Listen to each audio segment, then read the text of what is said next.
For centuries, humanity has gazed at the ruins of ancient civilizations, captivated by their extraordinary achievements, and haunted by the questions they left behind.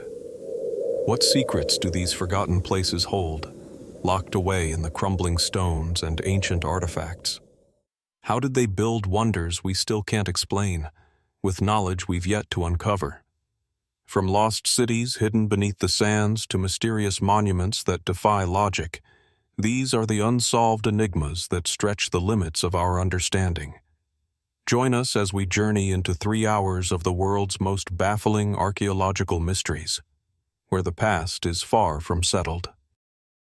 In the heart of New Mexico, nestled within the arid expanse of the American Southwest, lies a set of stone structures that seem to echo the forgotten stories of a once thriving culture.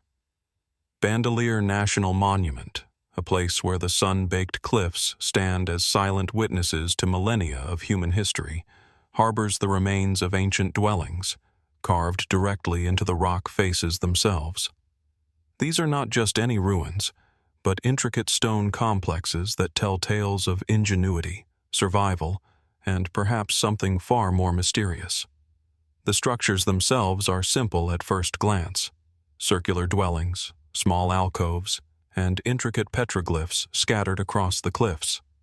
However, as one ventures deeper into the monument, the sheer complexity of these stone buildings begins to emerge. In some places, the stones are stacked with such precision that they seem to defy the limits of ancient engineering.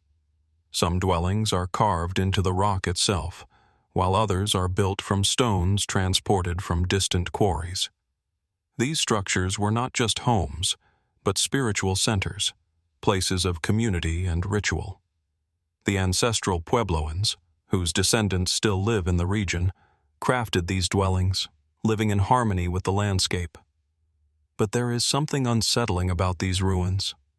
Why were they built in such seemingly inaccessible places, high up in the cliffs or in remote alcoves? And why do some of these structures seem to align so perfectly with natural features of the land, as if they were meant to be read like a map or a code? The answers, it seems, are just out of reach.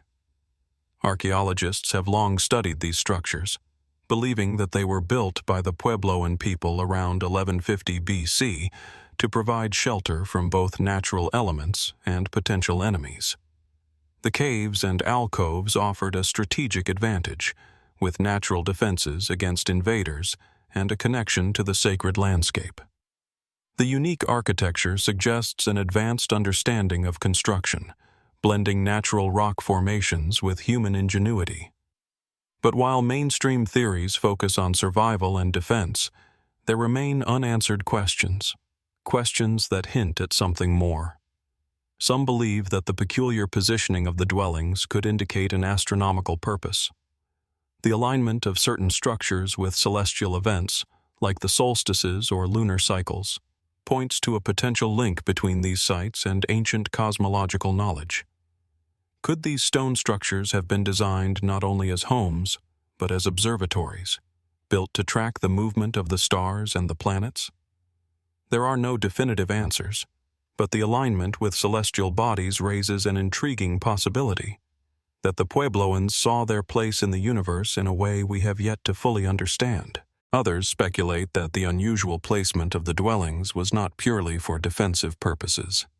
Was this a deliberate attempt to connect with the land in a spiritual sense, to establish a deeper bond between the people and the earth?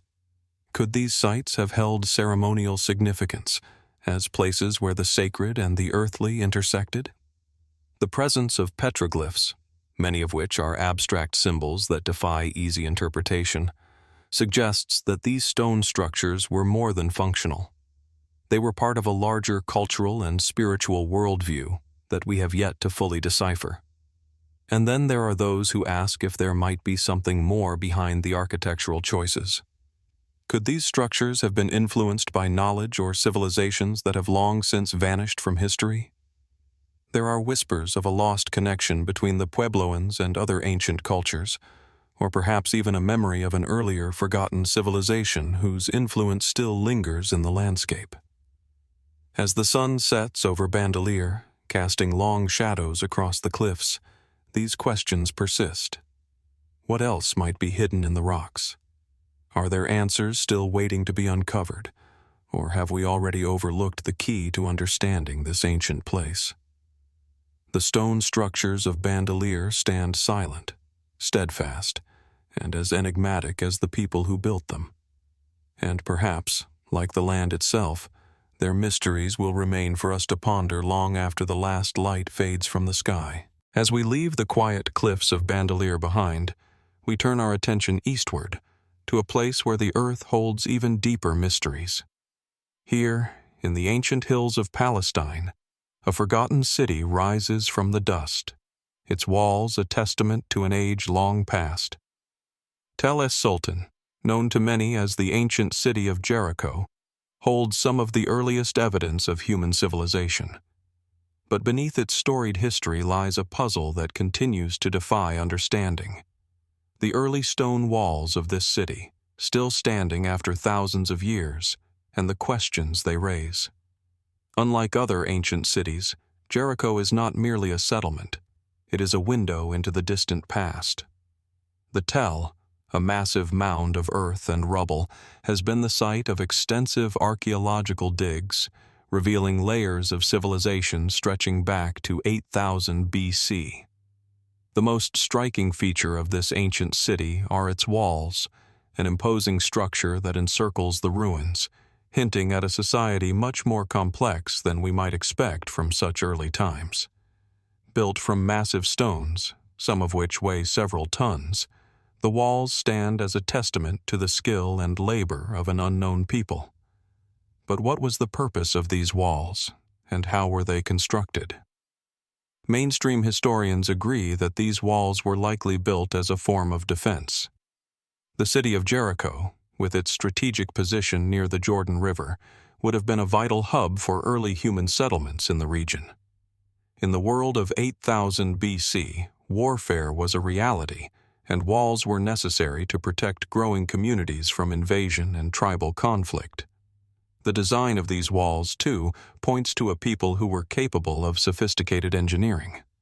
The base of the wall is made of tightly packed stones, while above, a watchtower, standing over 28 feet tall, was likely used for surveillance and defense. The sheer scale of the construction, particularly considering the tools available at the time, is a marvel. However, even as scholars explore these pragmatic explanations, something about the walls of Tel es Sultan invites deeper inquiry. What makes them stand out is not just their size, but their age. These walls, if the dating is accurate, were built at a time when other civilizations were still in the early stages of farming and settlement. How, in a period when most people were still living in small nomadic groups, did Jericho's inhabitants acquire the knowledge and resources to construct such a formidable structure? The use of stone, especially on such a grand scale, is not a technology we typically associate with this period. Could there have been external influences that introduced advanced construction techniques to the people of Jericho? Or perhaps, was there a lost knowledge passed down through generations, one that has been obscured by time? As we dig deeper into the mystery of Jericho's walls, there are those who argue that these early structures might have served purposes beyond mere defense. Some speculate that the walls had a spiritual or ritual significance. After all, Jericho is one of the oldest continuously inhabited cities on the planet. Over the millennia, it has seen many peoples and cultures rise and fall, each leaving behind traces of their beliefs and practices. The walls, some theorists suggest, may have been part of a larger ritualistic or cosmological design, a way to mark the city's sacred status, or perhaps to create a boundary between the physical and spiritual worlds. The very act of encircling the city with massive stones could have been a statement, a symbolic gesture to ward off evil or to protect the people from forces beyond their control. But then, there is another, more unsettling theory, the idea that the walls were not simply a response to the environment or human conflict, but perhaps a reflection of something much more mysterious. Could these stone fortifications have been built with knowledge that was somehow lost, perhaps intentionally hidden by later civilizations? Some researchers have pointed to the advanced precision with which the walls were built, suggesting that the people of Jericho may have had access to a forgotten technology or method of construction. What if these walls were constructed with a purpose that we have yet to comprehend? Something beyond defense, beyond spirituality, beyond the purely practical? Could there be an unknown, perhaps even ancient influence guiding the builder's hands? To further complicate the mystery, the walls of Jericho have been the subject of controversy for decades. Archaeologists have long debated the methods of dating the walls, and there is still no definitive consensus on when they were constructed. Some argue that the walls were built as early as 8000 BC, while others suggest they may be from a later period, perhaps even 1,000 years after the accepted date. This uncertainty only deepens the intrigue surrounding the site. What if the walls were built in stages, reflecting the changing needs of a civilization that spanned thousands of years? Or perhaps they were built by different cultures, each adding their own layer of meaning to the structure over time. One particularly curious feature of the wall is its unique construction. Unlike the typical city walls of the time, which were built using simple stone and mud, the Jericho walls feature large, carefully shaped stones, suggesting that the builders had a high degree of craftsmanship. The presence of a tower, standing as an isolated sentinel over the city, further adds to the mystery. What purpose did this tower serve? Was it a watchtower, as commonly thought, or could it have had another function, perhaps one tied to the city's ritual or astronomical practices? As we walk along the crumbling remains of these ancient walls, it's difficult not to be drawn into the mystery they present. What secrets do they hold, buried deep within their stone foundations? Were they built to protect a people from human threats, or was there something more profound at work here, something we have yet to fully understand? And if these walls were built with knowledge that has since been lost, what other pieces of that knowledge might still be hidden beneath the dust of centuries? As we leave Jericho behind, the walls remain standing, silent, enduring, and enigmatic. And perhaps, like the people who built them, their full story will only emerge when we are ready to listen. As we leave the ancient walls of Jericho and turn our attention to the high deserts of northern Mexico, a different kind of mystery awaits us, one that is as enigmatic as it is breathtaking. Here, amidst the windswept plains and rugged canyons, lies Paquimé, the remarkable ruins of a city once known as Casas Grandes. Like the walls of Jericho, Paquimé stands as a testament to the ingenuity of a people long gone, but it also whispers secrets that have yet to be fully understood.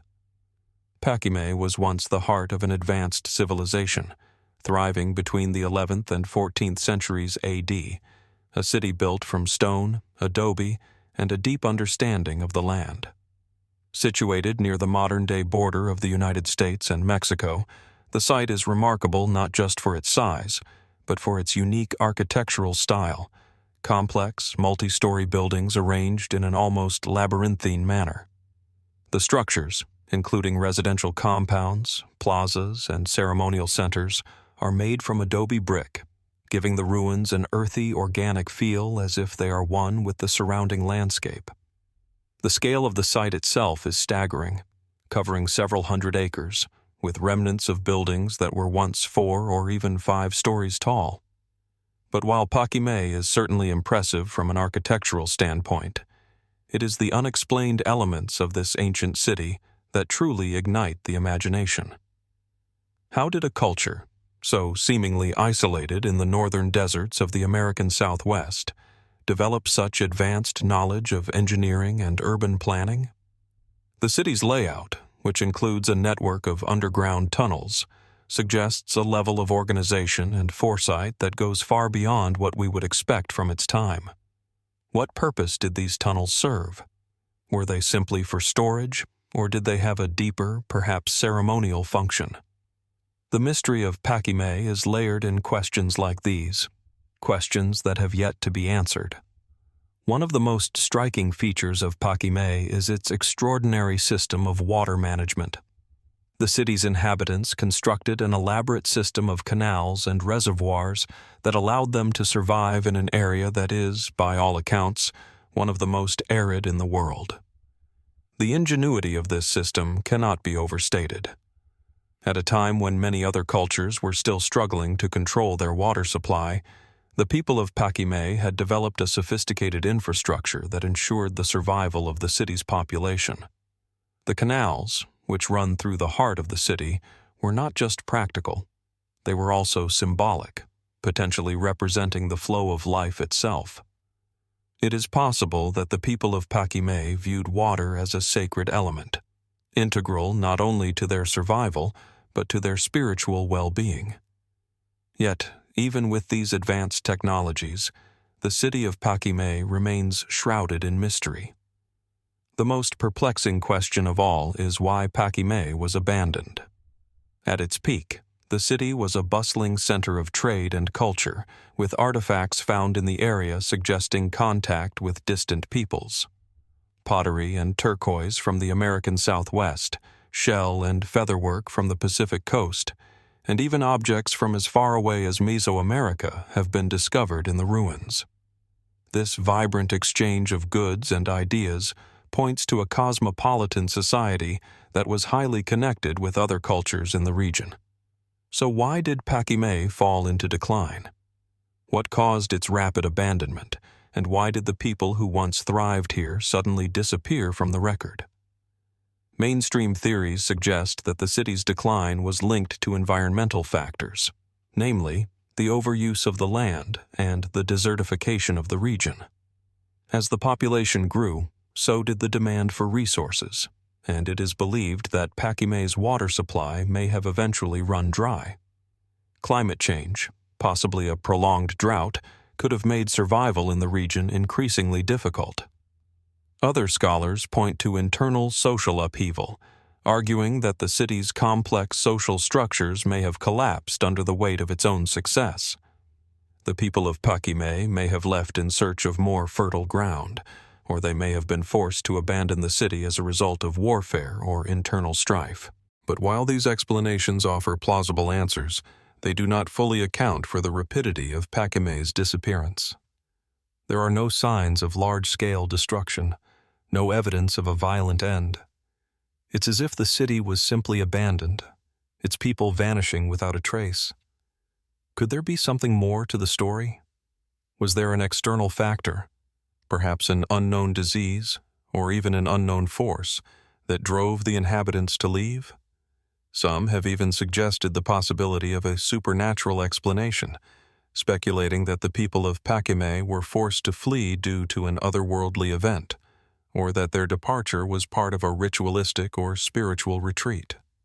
While this idea may sound far-fetched, it highlights the fact that much about Paquimé remains a mystery, and not all of the answers are found in the realm of the earthly. What is even more curious is the discovery of certain ceremonial features within the ruins of Paquimé. Some of the buildings are decorated with symbols and imagery that suggest a connection to the spiritual world.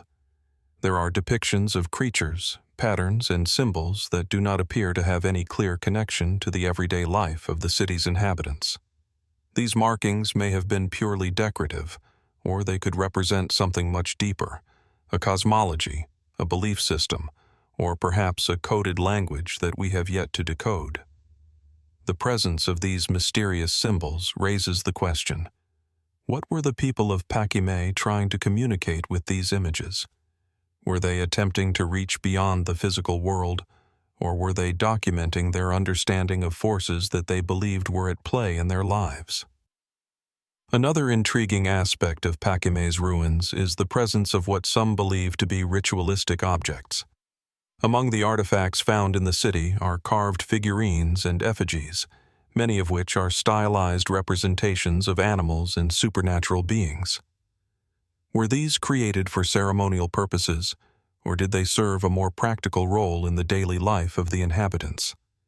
And if they were connected to rituals, What kind of ceremonies were performed here? Did the people of Paquimé, like many ancient cultures, believe that they could influence the natural world through rituals, offerings, or prayers? Despite decades of excavation and research, Paquimé's true story remains elusive. What caused this once thriving city to fade into obscurity? Was it a slow decline or a rapid disappearance? Were the people of Paquimé victims of environmental collapse, or were they driven away by forces beyond their understanding? As we stand before the ruins, it is difficult not to feel the weight of these unanswered questions. Paquimé, like so many other ancient sites, holds its secrets close, its history only partially revealed.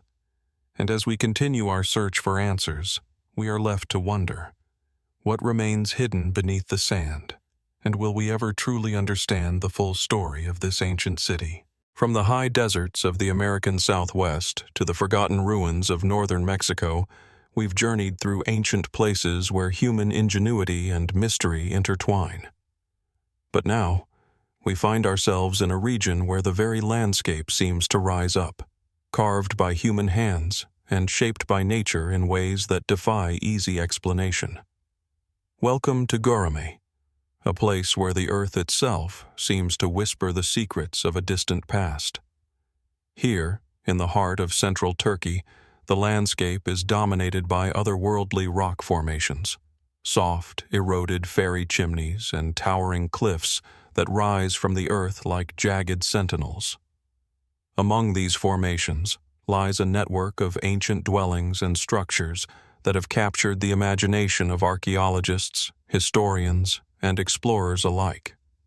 The Göreme rock structures, with their carved interiors and hidden chambers, seem to hold the key to a mystery that stretches back thousands of years. But what was their true purpose? Who built them, and why? Göreme, part of the larger Cappadocia region, is known for its surreal rock formations, soft volcanic tuff stone sculpted by wind and water over millennia. But it's not just the natural beauty of this place that fascinates. Scattered across the region, especially within the Göreme National Park, are cave dwellings, churches, and entire monastic complexes, all carved into the rock itself. The most well-known of these are the churches, some of which are adorned with intricate frescoes and paintings that date back to the Byzantine era. The scale and complexity of these structures, particularly given the tools available at the time, suggest that their builders were not only highly skilled, but possessed a profound understanding of the landscape and its unique properties. The construction of these rock-cut structures is believed to date back to at least the 4th century AD, though some scholars speculate that the area may have been inhabited as far back as 3000 BC. But what remains unexplained is why such a labor-intensive approach to architecture was adopted. Carving entire cities into the rock faces may seem like an impractical endeavor, yet these structures have withstood the test of time, preserving much of their original form. The carved churches, chapels, and living spaces are as intricate as they are durable, their hidden entrances leading to labyrinthine networks of rooms and tunnels that stretch deep into the earth. Some of these churches are adorned with beautiful frescoes, painted in vivid colors that still manage to retain their brilliance despite the ravages of time. But these frescoes themselves present a mystery. Why are they so consistently rich in religious symbolism? And why do they feature icons and imagery from a time and place that seems disconnected from the region's known history? Most mainstream explanations suggest that the Göreme rock structures were built by early Christian communities, particularly during the Byzantine period.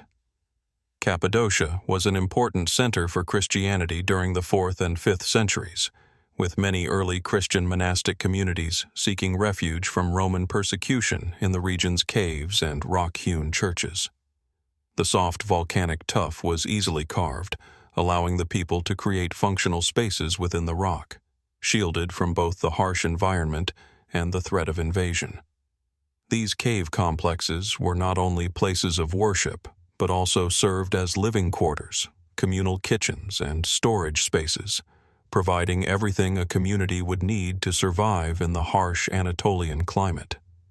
Yet, even as we consider these historical accounts, there are still many unanswered questions about the Göreme rock structures. The sheer scale of the site raises several intriguing possibilities. Could it be that these caves and churches were part of something larger, something far beyond the scope of just a Christian monastic settlement? The size and complexity of some of these structures suggest that they were built with a specific purpose in mind, one that may have gone beyond simple religious devotion. Could they have been part of a larger regional network, a hub of trade or knowledge exchange in ancient times? The cave dwellings of Göreme seem too numerous, too interconnected, to be merely for shelter. The existence of large, expansive rooms and vast underground chambers, some of which extend several stories below the surface, suggests that the builders of these structures had a deeper, more ambitious vision for their creation. Some researchers have speculated that the Göreme caves were not just refuges for early Christians, but were part of a much older tradition of rock-cut architecture. Could it be that these structures were built by an earlier civilization, one that predated Christianity by thousands of years? Evidence of prehistoric human activity has been found in the region, and some believe that the use of rock-hewn spaces might go back to even earlier periods, possibly even as far as 3000 BC. Were the early Christians simply inheritors of a long-standing tradition of cave dwelling, one that had already been established by an ancient people whose customs and practices have since been lost to time? As we move beyond conventional explanations, there are even more speculative theories that seek to understand the purpose of the Göreme rock structures. Some suggest that these caves were not only for practical use, but may have had a ceremonial or esoteric function.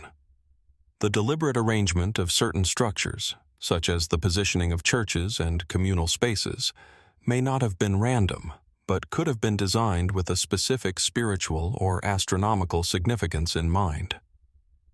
The layout of the Göreme complex, with its network of interconnected tunnels and rooms, might suggest that the site was designed to reflect an understanding of the cosmos or the forces of nature, with each chamber or passageway representing an aspect of the spiritual or material world.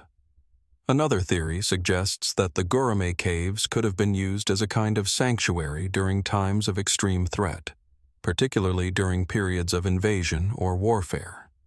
The region has a long history of being a crossroads for different empires and cultures, and it's possible that the rock-cut dwellings were designed as a way to escape from the chaos of the world outside. The fact that many of the caves are hidden, with secret entrances and concealed passageways, would make it easy to retreat from invaders and find safety within the network of caves. Yet, despite all the theories and hypotheses, there is still no clear answer as to why the Göreme rock structures were built in the first place. The sheer scale of the site, the complexity of the architecture, and the many unanswered questions surrounding its construction all point to something beyond simple necessity or practicality. Was Göreme simply a refuge for early Christian communities, or does it hold deeper, more ancient secrets, knowledge and practices that have been lost to history? As we stand before these ancient stone walls, carved into the living rock, the mystery of Göreme continues to linger. The echoes of a past we can scarcely comprehend seem to call out from the tunnels, and as the light fades from the skies above, we are left to wonder what truths may yet be hidden within the rock. What secrets did the people who built these structures leave behind? And what might still lie undiscovered, waiting beneath the surface? In the heart of Göreme, the answers remain elusive, just out of reach, but tantalizingly close. After exploring the ancient carved rock structures of Göreme, we now find ourselves traveling eastward, into the heart of the Indian subcontinent, where yet another enigma awaits. Here, in the remote region of Gandhara, Pakistan, the ground is scattered with strange and mysterious prehistoric stone platforms, known as the Dharamrajika stone platforms. These platforms, though partially buried in the sands of time, stand as silent witnesses to a civilization that flourished in antiquity. Their true purpose, however, remains elusive. Dharamrajika, an ancient archaeological site near the city of Taxila, is famous for its well-preserved ruins, which date back to the 1st centuries BC. The site is thought to have been a significant Buddhist center in Gandhara, a region that played a pivotal role in the early spread of Buddhism from India to Central Asia, China, and beyond. But the stone platforms here are not just another relic of the Buddhist heritage that defined the area. They stand apart from the typical monastic structures of the region, and their mystery deepens when we consider their sheer size and unusual construction. Scattered across the site, the Dharamrajika platforms are made of large, flat stones, some as wide as 15 feet across, arranged in a circular or rectangular fashion, with each platform raised several feet off the ground. What's most striking about them is their precision and the amount of labor that must have gone into their construction. The stones used to create these platforms are not local to the area. Many have been sourced from distant quarries, transported over long distances. This raises immediate questions. Why build such large, monumental platforms in a remote area? And why go to the trouble of using such substantial resources to create them? Mainstream archaeological interpretations suggest that these platforms were part of a larger Buddhist monastic complex. Given their location, the platforms could have been used for various religious or ceremonial purposes, perhaps as altars or stages for religious rites. The Gandharan Buddhists, who occupied this region, were known for their syncretic approach to religion, blending elements of Hellenistic art with Indian religious practices. Could these platforms have been used as part of large public ceremonies or festivals? Some scholars propose that they were places where Buddhist monks gathered to meditate, discuss doctrine, or perform rituals in the open air. Yet, the platform's sheer scale and their enigmatic arrangement have led some to question the conventional interpretation. For instance, the fact that they are not aligned with any known temples or shrines suggests that they may not have been created purely for religious rituals in the traditional sense. The size of the platforms also raises another interesting possibility. Could they have been designed for some form of public spectacle or even as a stage for important political events, such as the crowning of a ruler or a declaration of peace? It's possible that the stone platforms were central to an ancient form of civic or religious theater, where large gatherings of people came together to witness ceremonies of great importance. But the mystery does not end there. While scholars have suggested that these platforms were used for religious purposes, there is another, more speculative theory, that the Dharamrajika platforms were not built for people at all. What if these stone formations were intended for something far beyond the human realm? Could they have been a kind of celestial observatory? Some researchers have noted that the arrangement of the platforms appears to correspond to certain astronomical events, such as the solstices or specific lunar cycles.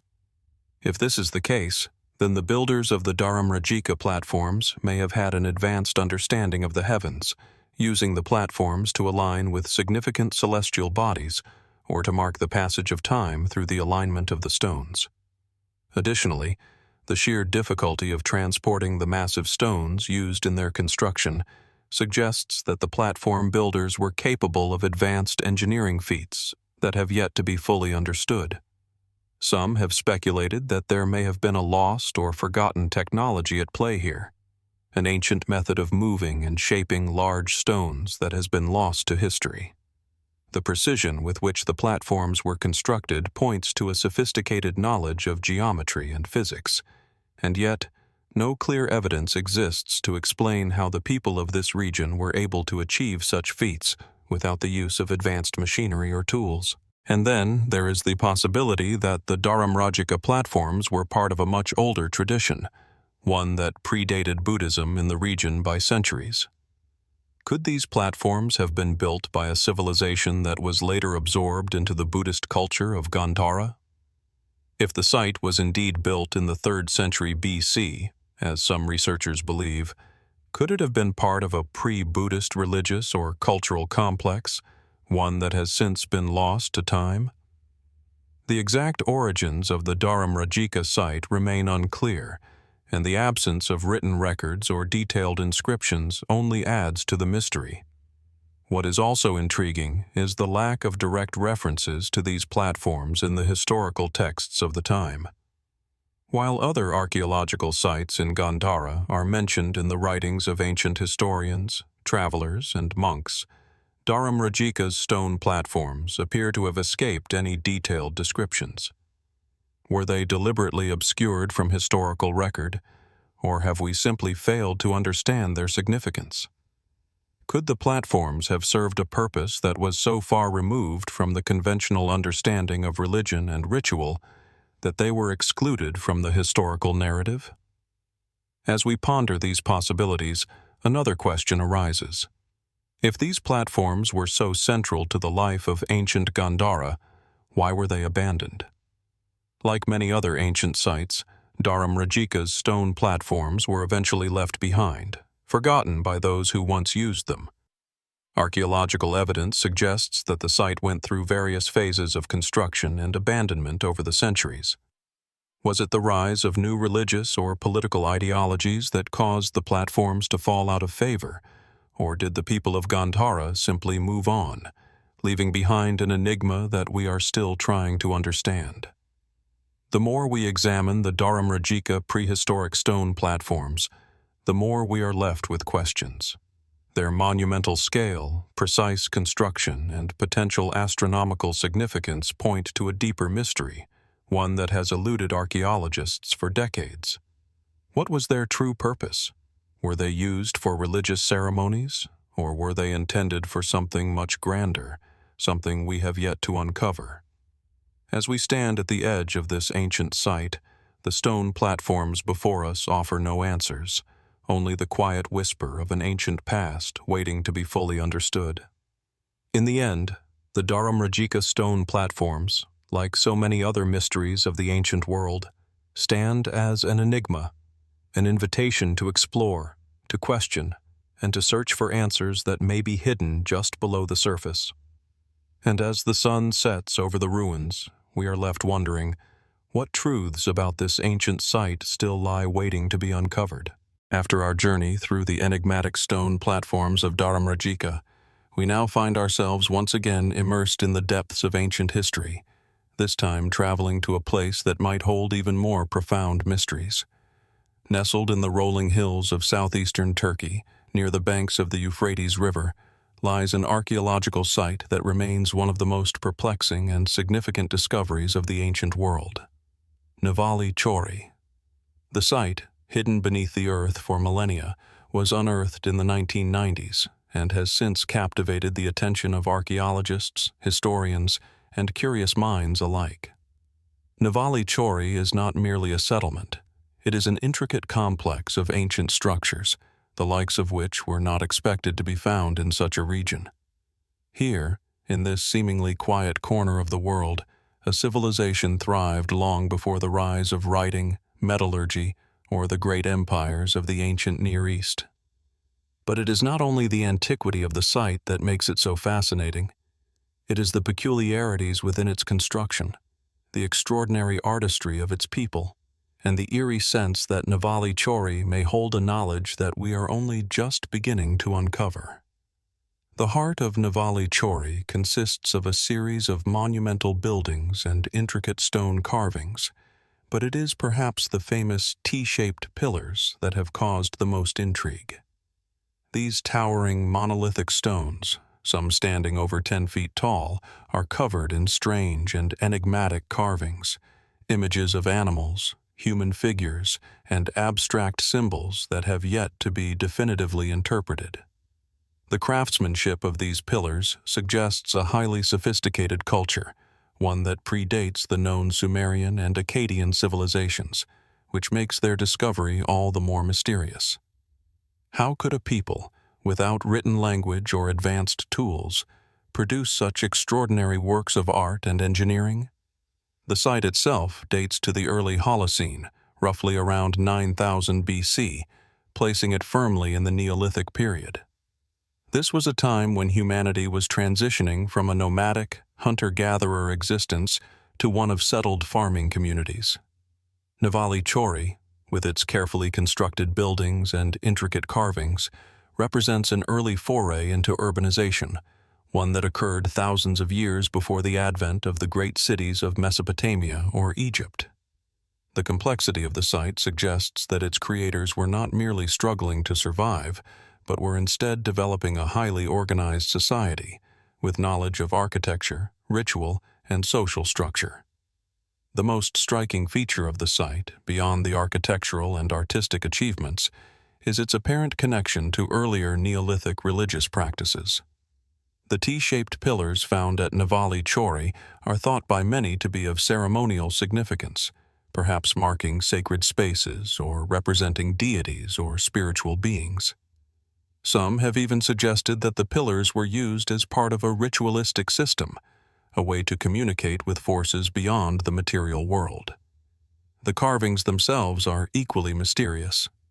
The images depict various animals, such as lions, bulls, and vultures, along with human-like figures, some of which have exaggerated features, such as large eyes or elongated arms. These figures may represent gods, ancestors, or important figures within the society, but their precise meaning remains uncertain. The fact that these carvings appear to have been deliberately placed on the pillars, in specific patterns and arrangements, suggests that there was a ritualistic or symbolic significance to their placement. Were these depictions meant to convey an important myth or cosmology? Or could they have been linked to an early form of writing or communication, predating the known scripts of Mesopotamia? Yet, despite the careful study of these carvings, no consensus has been reached on their meaning. Some researchers believe that they were related to the emerging religious practices of the Neolithic period, possibly representing a belief in gods who controlled the forces of nature. Others have speculated that the figures and animals carved into the pillars might have served as a form of record-keeping, an early attempt to catalog the world around them in symbolic form. But without a key to understand the symbolic language used by the builders of Nevali Çori, the meaning of these images remains frustratingly out of reach. What is even more puzzling is the timing of the construction of Nevali Çori. The site was built and occupied at a time when humanity was just beginning to experiment with agriculture, long before the development of complex political systems or written language. How did the people of Nevali Çori possess the skills to create such an elaborate and sophisticated site, and what drove them to construct these massive pillars and intricate buildings? Some scholars have posited that the site may have been a pilgrimage center or a place of gathering for early Neolithic communities. The sheer scale and effort involved in constructing the pillars and the surrounding buildings would have required a large, organized workforce, something that could only have been achieved with a well-developed system of social hierarchy. Yet, there are still other, more speculative theories. Could the people of Nevali Çori have had access to knowledge or technologies that have since been lost to time? The precision with which the pillars were carved and the skill required to transport such large stones across difficult terrain raises the question of whether there was a level of craftsmanship that we have yet to fully understand. Could it be that the people of Nevali Çori were in contact with other ancient cultures or civilizations, exchanging ideas, technologies, or religious beliefs? Or perhaps, as some theorists have suggested, the site was constructed as part of a larger cosmic or astronomical alignment, a marker of some kind of celestial event or cycle. The positioning of the pillars, with their intricate carvings and deliberate arrangement, might suggest a relationship with the stars or other celestial bodies, pointing to a hidden knowledge that we have yet to decode. Then, there is the more unsettling theory that the builders of Nevali Çori were perhaps in touch with forces beyond the material realm. Given the site's spiritual and symbolic elements, some researchers have speculated that Nevali Çori may have been constructed to honor or communicate with entities that were seen as divine or supernatural. Were the T-shaped pillars meant to channel divine energy, or were they intended to serve as a conduit between the living and the spiritual world? The idea of early humans constructing such a complex and mystical site, with its deep connection to religious and symbolic themes, is both fascinating and troubling. Could it be that Nevali Çori's creators knew something we do not? A secret knowledge that has been lost to the ages? What remains certain, however, is that Nevali Çori is a site of immense importance. Its discovery has provided valuable insights into the early stages of human civilization, revealing a people capable of complex thought, artistry, and religious practice. But the questions surrounding its construction, purpose, and meaning continue to linger. As we stand before the towering T-shaped pillars, their carvings still vivid despite the passage of thousands of years, we are reminded that the mysteries of the ancient world are far from being solved. And as we leave Nevali Çori behind, we are left to wonder, what more could this site reveal, if only we had the key to unlock its deepest secrets? As we continue our exploration of the world's most perplexing ancient mysteries, we now find ourselves standing amidst the rugged, windswept hills of County Sligo in Ireland, where a place of profound and ancient significance remains veiled in mystery. Here, in the heart of the Irish countryside, lies the Carrowkeel megalithic cemetery, an enigmatic burial site that has intrigued archaeologists and historians for over a century. The Carrowkeel complex, situated on the slopes of the Brickleave Mountains, is a haunting and atmospheric location. The site is a network of passage tombs, megalithic structures built with large stones dating back to the Neolithic period, around 4000 BC.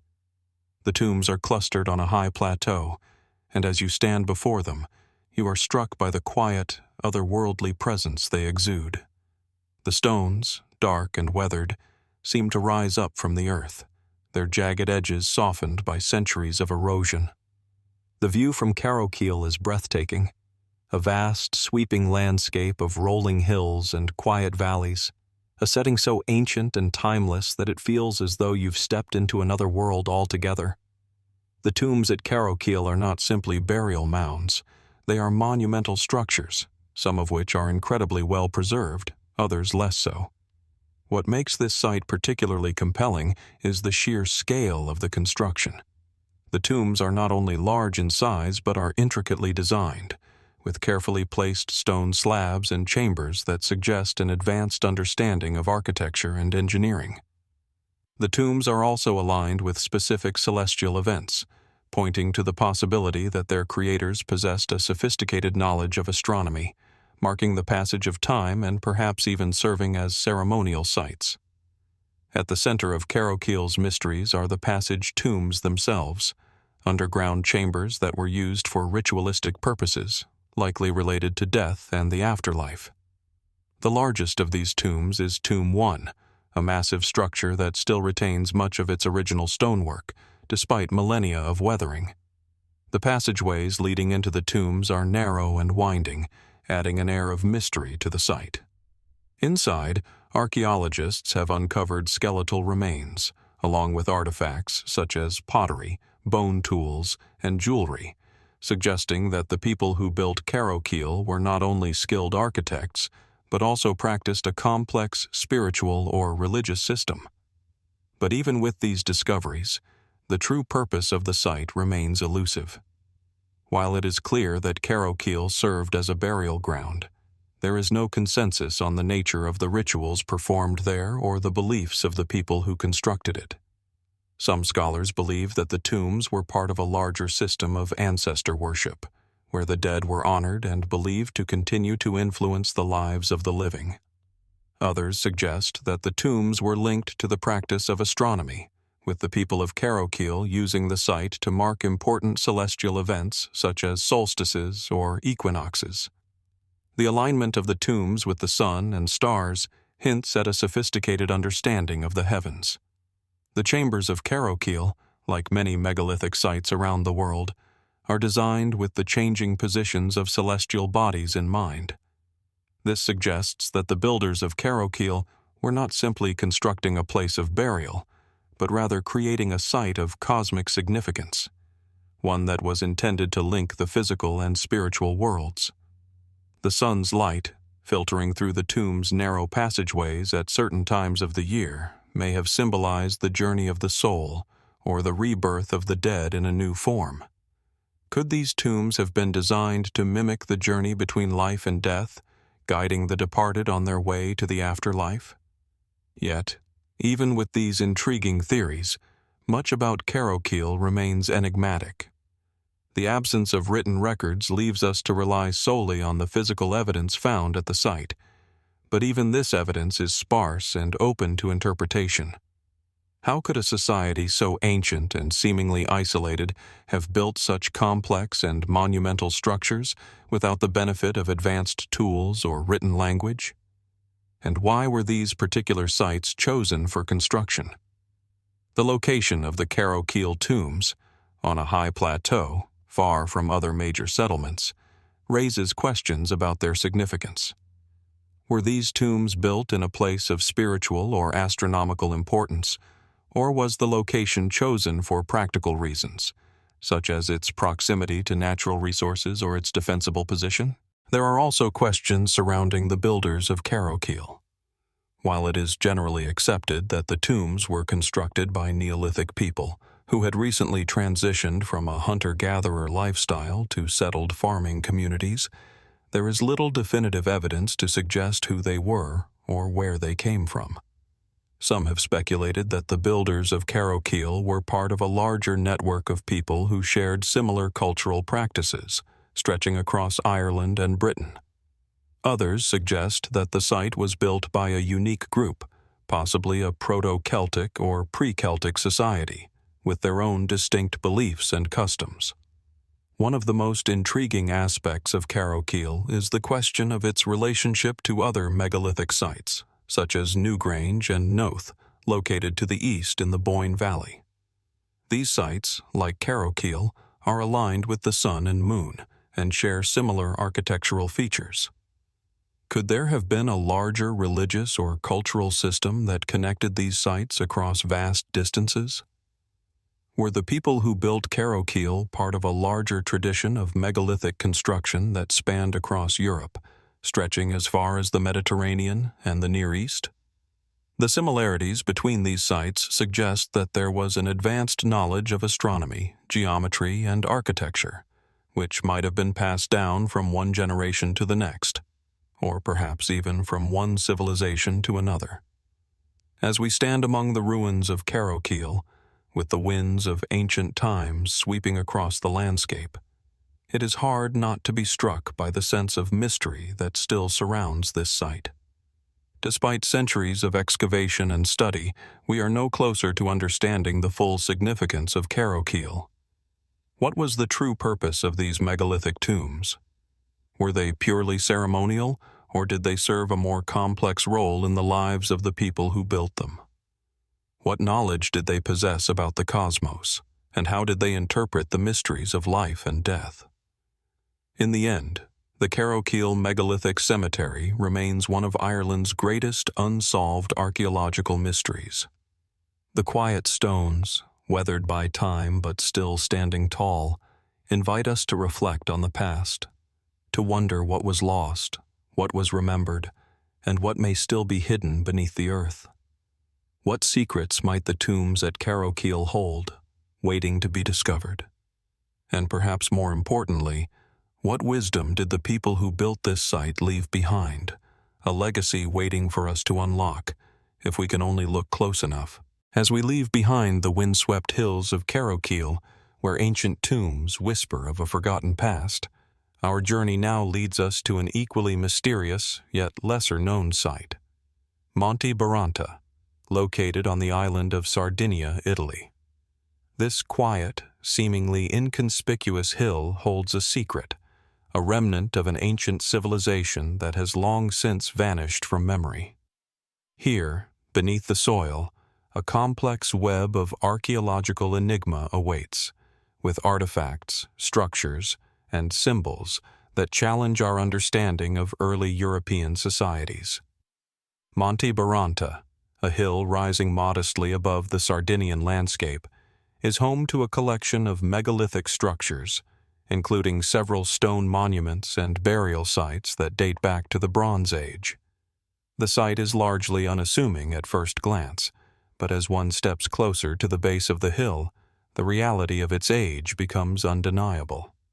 The landscape is dotted with mysterious stone formations, standing as silent sentinels over a forgotten world. These structures, many of which remain partially buried, offer a haunting glimpse into the distant past. Yet, despite decades of research and excavation, Monte Baranta remains a site shrouded in uncertainty, with as many questions as there are answers. The focal point of the site is a series of megalithic tombs and sacred structures, similar to those found in other parts of Sardinia. These tombs, known as Domus de Janus, houses of the fairies, are carved directly into the rock, a method of construction that suggests a society with considerable skill in both engineering and artistry. These tombs, with their smooth, stone-cut interiors and intricate carvings, were used as burial sites during the late Neolithic and early Bronze Age, sometime around 1500 BC. Some tombs are small, while others are quite large, with long passageways that lead to central chambers. Yet what sets Monte Baranta apart from other Sardinian burial sites is the sheer number of these tombs scattered across the area and the complexity of their design. Unlike the more famous nuraghi, the large stone towers that define Sardinia's prehistoric landscape, the tombs at Monte Baranta seem to serve a different purpose. Where the nuraghi are thought to be defensive structures or places of communal gathering, the tombs here suggest a more spiritual function. Many of these burial sites appear to have been constructed not just as places to house the dead, but as spaces of ritual and ceremony. The placement of the stones and the layout of the tombs indicate that the builders of Monte Baranta had a strong belief in the afterlife, with an understanding of death that transcended the physical realm. But the real mystery of Monte Baranta lies not just in the tombs themselves, but in the symbols and carvings that adorn the stones. The walls of several tombs feature intricate carvings, symbols that resemble spirals, geometric patterns, and even abstract representations of animals. These carvings are similar to those found in other megalithic sites across Europe, including the famous tombs of the Orkney Islands in Scotland and the Neolithic monuments of France. Yet, despite the similarities, there is no clear understanding of what these symbols represent. Are they purely decorative, or do they carry a deeper, hidden meaning? Could they be part of a religious or spiritual belief system, linking the living with the gods or ancestors? Or perhaps they were intended to mark important dates or celestial events, an early form of astronomical observation that we have yet to fully understand? One particularly perplexing feature of Monte Baranta is its alignment with the surrounding landscape. Many of the tombs and stone structures are positioned in such a way that they appear to correspond to natural landmarks, such as nearby hills or the positions of the sun during key times of the year. This has led some researchers to propose that Monte Baranta may have had an astronomical function, perhaps similar to other megalithic sites like Stonehenge. The positioning of the tombs could be a form of celestial mapping, an early attempt by the builders to connect the physical world with the cosmos. The way in which the sunlight filters through the openings in the tombs during specific times of the year suggests that the people who constructed Monte Baranta had a sophisticated knowledge of the heavens, a knowledge that may have been integral to their spiritual beliefs and practices. But if this theory is true, it opens up another line of questioning. Did the people of Monte Baranta have access to knowledge that was not yet shared by other civilizations of their time?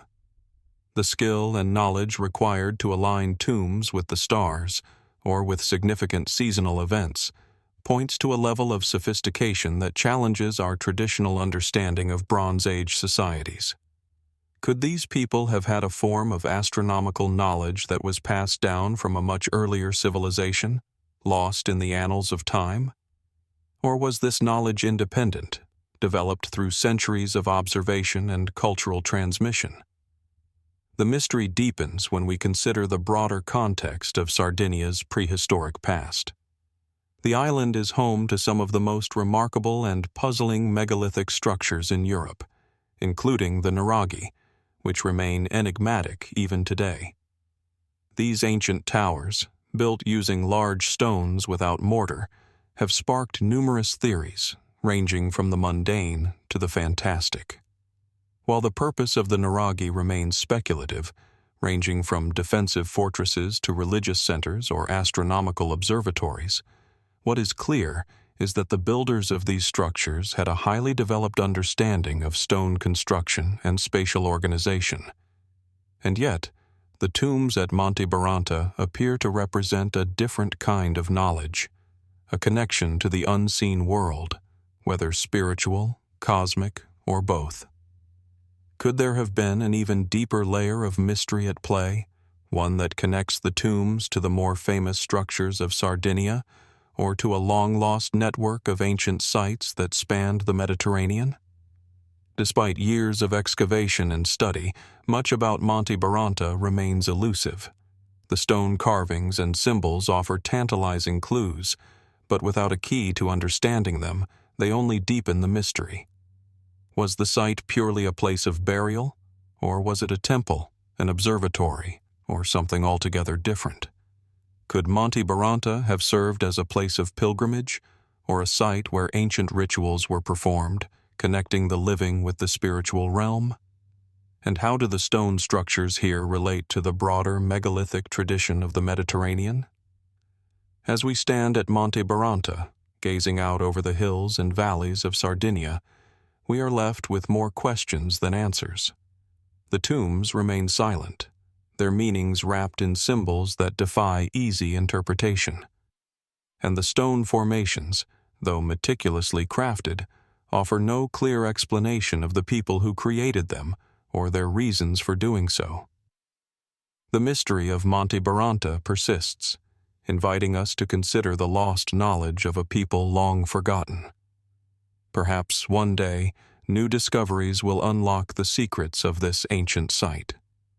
Until then, the silence of Monte Baranta speaks volumes, urging us to keep searching, to keep wondering, and to keep exploring the mysteries that lie just beneath the surface. From the rugged, wind-swept hills of Monte Baranta, we now shift our gaze to another enigmatic site that continues to challenge our understanding of ancient engineering and ritual: the Maltese cart ruts.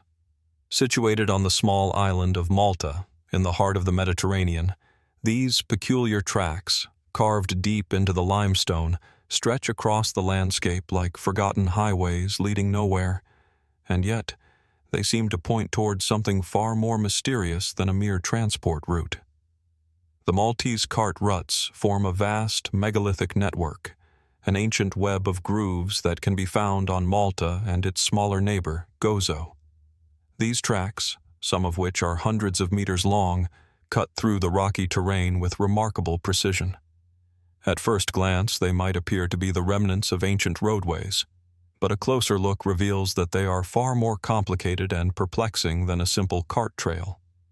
The ruts, some of which are incredibly deep, stretch across valleys, up hills, and along cliff sides, with no clear beginning or end. The way they cut through the rock, sometimes twisting and branching in unexpected directions, suggests a level of planning and design that was far ahead of its time. The tracks themselves are typically about 1 meter wide, with 2 parallel grooves running alongside each other. In some locations, the ruts appear to be as much as 3 feet deep, while in others they are shallower, almost eroded away by centuries of exposure to the elements. The most baffling aspect of the ruts is not their size or their number, but the sheer scale and uniformity of their design. How could such a precise network have been created with the rudimentary tools available to ancient civilizations? And perhaps more importantly, what was their intended purpose? The mainstream explanation is that these ruts were once used by carts or wagons, likely during the Bronze Age, to transport goods across the island. Some researchers have even suggested that the tracks were created to facilitate the movement of massive megalithic stones, perhaps for the construction of the island's famous temple complexes. While this theory seems plausible, it does little to explain the more peculiar features of the ruts. For instance, the way in which the grooves occasionally rise and fall in seemingly random patterns, or the fact that some of the tracks appear to lead directly into cliffs, offers no explanation for how they might have been used as transportation routes. Were these ancient cart paths really just roads? Or is there something else, something far more enigmatic, at play here? Interestingly, not all researchers are satisfied with the conventional explanation. Some have pointed out that the ruts are too deep and too well formed to have been created simply by the passage of carts. They argue that the grooves are far more precise than any cart could have made, and that they seem to show signs of purposeful design. Some have speculated that the cart ruts may have had a ritual or ceremonial function, rather than a purely practical one. Could it be that these deep grooves were intended to represent the path of a god or a divine figure, with each rut marking a step in a sacred journey? The fact that some of the ruts appear to converge on particular sites, such as the temples of Hagar-Chim and Manajdra, has led some researchers to suggest that the tracks might have been part of a religious pilgrimage route. Could these cart ruts be a pathway for the faithful, leading them to sacred places where they could commune with the gods? As with many ancient mysteries, the more we dig into the origins of the Maltese cart ruts, the deeper the questions seem to become.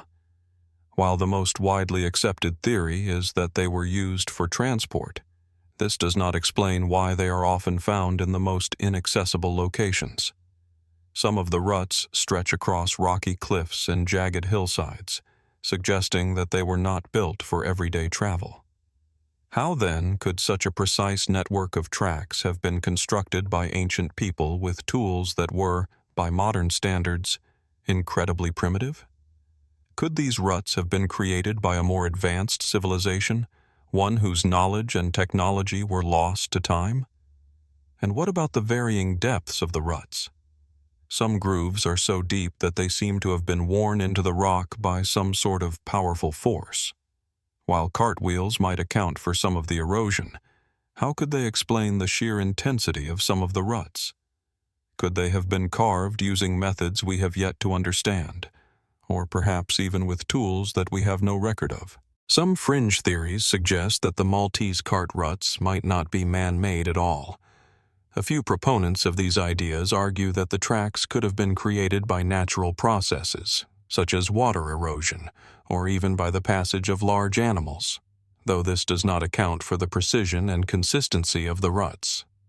Others have ventured into more speculative territory, proposing that the tracks could be a form of ancient, sacred geometry, alignments of energy or ley lines, connecting significant locations on the island.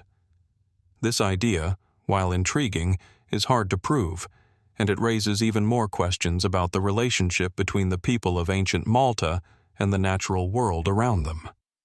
Then, of course, there is the possibility that the cart ruts were intended for a purpose far beyond transport or religion. Some researchers have posited that the tracks could be connected to a forgotten form of technology, perhaps related to sound or vibration. If the tracks were used to channel specific frequencies or energy flows, it would explain why they appear to follow seemingly random patterns, and why they sometimes lead into cliffs or other natural features. Could it be that the ancient people of Malta were using these ruts to harness or direct the power of the earth itself? There is also the possibility that the cart ruts are far older than we have been led to believe. While the most commonly accepted dating places their construction in the Bronze Age, some alternative theories suggest that they could be much older, possibly from a time when the island was inhabited by an entirely different civilization, one that left behind little in the way of records or evidence. If this is true, then the ruts could be the remnants of a culture whose knowledge and technology were far more advanced than we can comprehend. What is most striking about the Maltese cart ruts is how they continue to defy easy explanation. Despite decades of research, The true purpose and origin of these ancient tracks remain elusive, their meaning hidden beneath the stones of the island.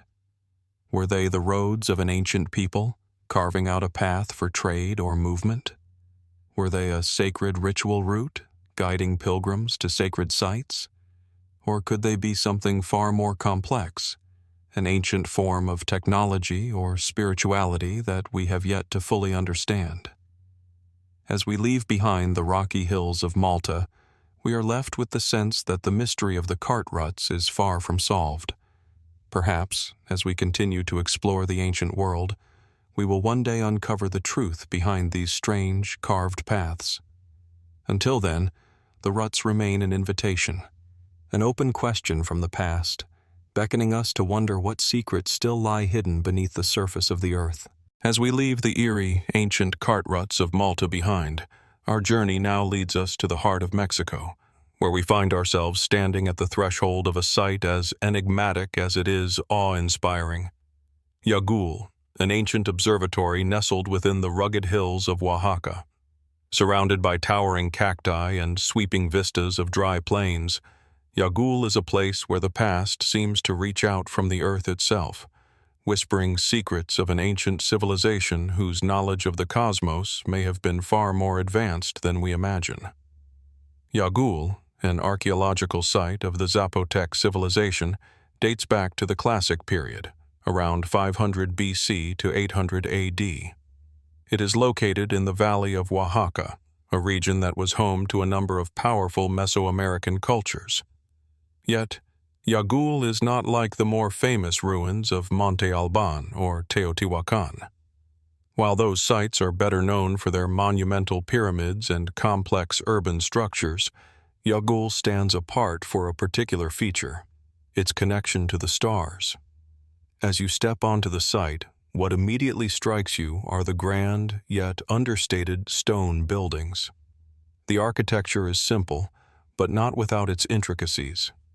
The city once boasted wide plazas, ceremonial centers, and towering structures, many of which have been reclaimed by time and nature. But it is in the details that the mystery of Yagul truly lies. Among the scattered ruins, one structure stands out: La Tumba 3, the tomb of a powerful leader, adorned with intricate carvings that hint at the importance of astronomy in this place. Yet, it is the observatory itself that raises the most intriguing questions. Located high on a hill, El Observatorio at Yagul is composed of a series of stone structures that align with the movement of the sun and the stars. But unlike the more overt astronomical features seen at other Mesoamerican sites, such as the Pyramid of the Sun at Teotihuacan, the observatory at Yagul is much subtler, integrated into the very landscape itself. It is as though the ancient builders wanted to blend their knowledge of the cosmos seamlessly with their surroundings, leaving behind only faint traces for modern explorers to uncover. The observatory's layout is particularly fascinating. It consists of a series of platforms and chambers, carefully constructed to face specific celestial events, such as solstices and equinoxes. Archaeologists have long speculated that the observatory was used to track the movement of the sun, the stars, and the planets, integral for agricultural purposes, religious rituals, and social organization. Yet the full extent of its astronomical significance remains unclear. How did the people of Yagul measure and interpret the heavens? What role did the observatory play in the daily lives of the Zapotecs? One of the most striking features of the observatory is the Wall of the Sun. This series of stone markers appears to be aligned with the solstice sunrise, suggesting that the ancient builders used the structure to track the annual movement of the sun across the sky. The alignment of the stones points to an advanced understanding of celestial mechanics, an understanding that would have been crucial for a civilization that depended on agriculture and ritual to survive. The Zapotecs, like many Mesoamerican cultures, believed that the movement of the sun and stars governed the rhythms of life, marking the passage of time, guiding their harvests, and determining the proper times for important ceremonies. The wall's precision is so remarkable that it's difficult not to wonder if this was part of a larger, more sophisticated network of observatories across the region, each piece of the puzzle helping the ancient civilization navigate the vast unknowns of the cosmos. Yet, despite this apparent sophistication, many aspects of the observatory remain a mystery. Why, for example, would a civilization known for its advanced understanding of astronomy build such a subtle and hidden structure? The observatory at Yagul does not have the same dramatic, towering presence as the grand pyramids and temples of other ancient cultures, such as those of the Maya or the Egyptians. Instead, it is low to the ground, humble, and almost secretive. Was this intentional? Could the observatory have been designed to be kept out of sight, reserved for an elite few who held the knowledge of the stars and the sacred rituals that accompanied them? This raises another question. Who were the people who used the observatory, and how did they interpret the celestial events they observed? The Zapotec civilization, known for its artistry, complex social structures, and religious practices, was deeply entwined with the cosmos. The stars were not just a means of telling time, but also part of a larger spiritual worldview. Could it be that the observatory at Yagul was not just a tool for scientific observation, but a sacred space, one where the movements of the heavens were interpreted as divine messages? Perhaps the Zapotecs saw the sky not merely as a physical phenomenon, but as a living, breathing entity that interacted with them on a spiritual level. Was this why the observatory was so carefully concealed, and its purpose so deeply intertwined with the sacred practices of the people? Beyond the functional use of the observatory, some fringe theories suggest that Yagul may have been involved in more esoteric practices, ideas that push the boundaries of our understanding of ancient cultures. Some have speculated that the Zapotecs may have used the observatory to track not only the movements of the sun and stars, but also the hidden forces of the universe, gravitational waves, magnetic fields, or other phenomena that ancient civilizations may have sensed, if not fully understood. Could the observatory at Yagul have served as a kind of energetic or vibrational center, used to align and harmonize the people with the cosmic rhythms they believed governed their lives? There is also the tantalizing possibility that Yagul was part of a larger network of ancient observatories that extended across the Mesoamerican world. The Maya, for example, were known for their extraordinary understanding of astronomy, and it is thought that they may have shared knowledge with other civilizations across the region. Were the Zapotecs, too, part of this network, perhaps even influencing or being influenced by the Maya, or by other ancient cultures with similar astronomical interests? Could the observatory at Yagul be a reflection of a much wider, lost tradition of celestial observation and worship, one that spanned across the Americas, long before the rise of the more famous civilizations like the Maya or the Aztecs? As we reflect on the ancient observatory at Yagul, it's hard not to be struck by the sense that we are only scratching the surface of what this site truly represents. Despite its relatively small scale and humble appearance, it holds within it a mystery that still eludes us, a reminder that the ancient civilizations of the Americas were far more sophisticated and far more connected to the cosmos than we often realize. The celestial alignment of Yagul, its quiet presence on the hills of Oaxaca, invites us to consider the possibility that the ancient world was far more attuned to the rhythms of the universe than we give them credit for. Could it be that the observatory at Yagul was not just a tool for understanding the stars, but a portal, one through which the people of the past sought to connect with something much greater than themselves? The mystery of Yagul, much like the stars themselves, continues to beckon us toward new discoveries and unanswered questions. And as we stand on the precipice of this ancient site, we can't help but wonder, what knowledge remains hidden here, waiting to be revealed? What other mysteries might the stars themselves still be holding in their silent, distant gaze?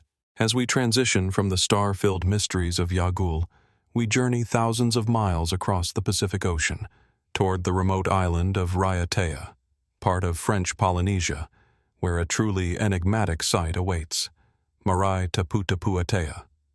Surrounded by the lush green peaks of the island and the quiet hum of the tropical breeze, Marae Taputapuatea stands as one of the most significant and mysterious archaeological sites of the ancient Pacific.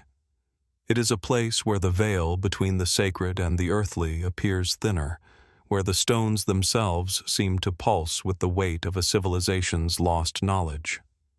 Marae Taputapuatea is not just an archaeological ruin. It is a cultural and spiritual landmark, one that was once the heart of the ancient Polynesian world. This grand ceremonial site, thought to have been established sometime between 1000 and 800 BC, served as a focal point for religious rituals, political power, and social organization for the ancient Polynesians. The site's significance stretches far beyond its physical boundaries, as it was once a nexus connecting the islands of the Central Pacific, its influence reaching from the Marquesas Islands to New Zealand, Hawaii, and Easter Island. But what exactly was it about Marae Taputapuatea that made it so central to the spiritual and social life of the ancient Polynesians? And what secrets might still be buried beneath its stones? At the heart of Marae Taputapuatea lies a vast open-air temple, constructed from large stone blocks arranged in a series of terraces. This structure, which once served as a venue for sacred rituals, is oriented in such a way that it aligns perfectly with celestial events, most notably the solstices. This precise alignment suggests that the people of Raiatea possessed not only a sophisticated understanding of astronomy, but also an intricate connection to the cosmos. The temple's design is not accidental. It reflects an ancient Polynesian worldview where the natural and supernatural were intertwined. Here, the gods were not distant, abstract beings. They were present in the very fabric of the land, the sky, and the sea. The temple at Marae Taputapuatea was a place where the divine and the mortal coexisted, where the rhythms of the universe were mirrored in the daily life of the people. Yet, despite its monumental importance, Marae Taputapuatea remains shrouded in mystery. While we know that it was a center of religious activity, the precise nature of the rituals performed there remains unclear. Archaeologists have uncovered numerous stone platforms, altars, and standing stones, each seemingly designed with a specific purpose in mind. But the specific rites that were carried out within this sacred space, rites that were likely integral to the spiritual and political life of the Polynesians, are lost to history. The remains of sacrifices, offerings, and ceremonial artifacts suggest that the site was used to honor the gods, to ensure the fertility of the land, and to gain favor in the face of natural forces like storms or famine. But what were these rituals? How did the ancient Polynesians view their relationship with the divine? And what did they hope to achieve through these acts of devotion? One of the most intriguing aspects of Marae Taputapuatea is the series of standing stones that surround the temple. These stones, many of which are weathered and partially buried, are thought to have been used to mark the boundaries of sacred space. Their placement is highly deliberate, suggesting that the ancient Polynesians were not just concerned with physical space, but also with the metaphysical dimensions of their world. Some researchers have suggested that these stones might have been used as markers for important astronomical events, such as the rising and setting of certain stars, or the movement of the sun and moon. Given the sophistication of Polynesian navigation and their deep understanding of the stars, it is entirely possible that these stones were part of a larger celestial map, a form of symbolic architecture that encoded the movement of the heavens into the physical landscape. But what's truly mysterious about Marae Taputapuatea is the possibility that this site was not only a religious and political center, but also a place of learning, a kind of ancient university. The Polynesians were renowned navigators, their voyages spanning thousands of miles across the Pacific Ocean, from the Marquesas to New Zealand and beyond. Their incredible seafaring skills were rooted in an intimate knowledge of the stars, the winds, and the currents. Could Marae Taputapuatea have been a place where this knowledge was passed down, not only through oral tradition, but through the very design of the site itself? Some have speculated that the temple was more than just a place of worship. It may have served as a celestial observatory, a center for the study of the stars and the natural world. The alignment of the temple with the solstices, and its possible connection to the movements of the stars, suggests that the ancient Polynesians may have used the site to track celestial cycles, possibly as a way of ensuring safe navigation or determining the best times to embark on long-distance voyages. Could it be that the Polynesians, whose ancestors navigated vast stretches of the Pacific Ocean long before the advent of written language, were using Marae Taputapuatea as a way of encoding and preserving their most sacred knowledge? Some have suggested that the site may have functioned as a repository of ancient wisdom, one that combined practical knowledge of the stars with spiritual beliefs about the cosmos. If this is true, then the stone structures at Marae Taputapuatea might have served as more than just altars or markers. They could have been tools for navigating the vast ocean of the mind, a way of connecting with the cosmos on a deeper level. But there is another, more speculative theory that has lingered in the shadows of Marae Taputapuatea's history. Could the site have been part of a much larger network of ancient ceremonial centers, all of which were connected by a shared cosmological framework? Some researchers believe that the ancient Polynesians had a far more expansive understanding of the world than we have given them credit for. Could Marae Taputapuatea, with its celestial alignments and sacred rituals, have been part of a grander, global network of sites dedicated to the worship of the heavens? Were the Polynesians, like the ancient Egyptians, Maya, or even the builders of Stonehenge, part of a larger, lost tradition of astronomical and spiritual knowledge? This idea, though speculative, raises intriguing questions about the interconnectedness of ancient civilizations, and the possibility that knowledge and wisdom were shared across vast distances long before the rise of modern communication. Despite the many theories and ideas that swirl around Marae Taputapuatea, the site's true purpose remains elusive. Was it a place of worship, a center for astronomical observation, or a repository of ancient knowledge? Or perhaps it was all of these things, wrapped into one mysterious and sacred location. The unanswered questions that surround Marae Taputapuatea only deepen its allure, urging us to consider the possibility that much of the Polynesian world remains hidden beneath layers of time, waiting to be uncovered. As we stand before the standing stones, the wind gently rustling through the palm trees, we are reminded that even the most ancient and revered sites hold mysteries that remain unsolved. And in the silence of Marae Taputapuatea, we are left to wonder, what secrets, still waiting to be discovered, do the stones of this sacred site hold? What knowledge has been lost to time, and what remains hidden in the shadow of the Pacific skies? As we leave the shores of the Pacific and travel thousands of miles to the heart of northern China, we find ourselves standing before a mysterious site that has captured the attention of archaeologists and historians alike, the Shimao stone-walled city. Lost for centuries beneath layers of sand and time, this sprawling ancient city offers us a tantalizing glimpse into a civilization that flourished long before the rise of China's dynasties.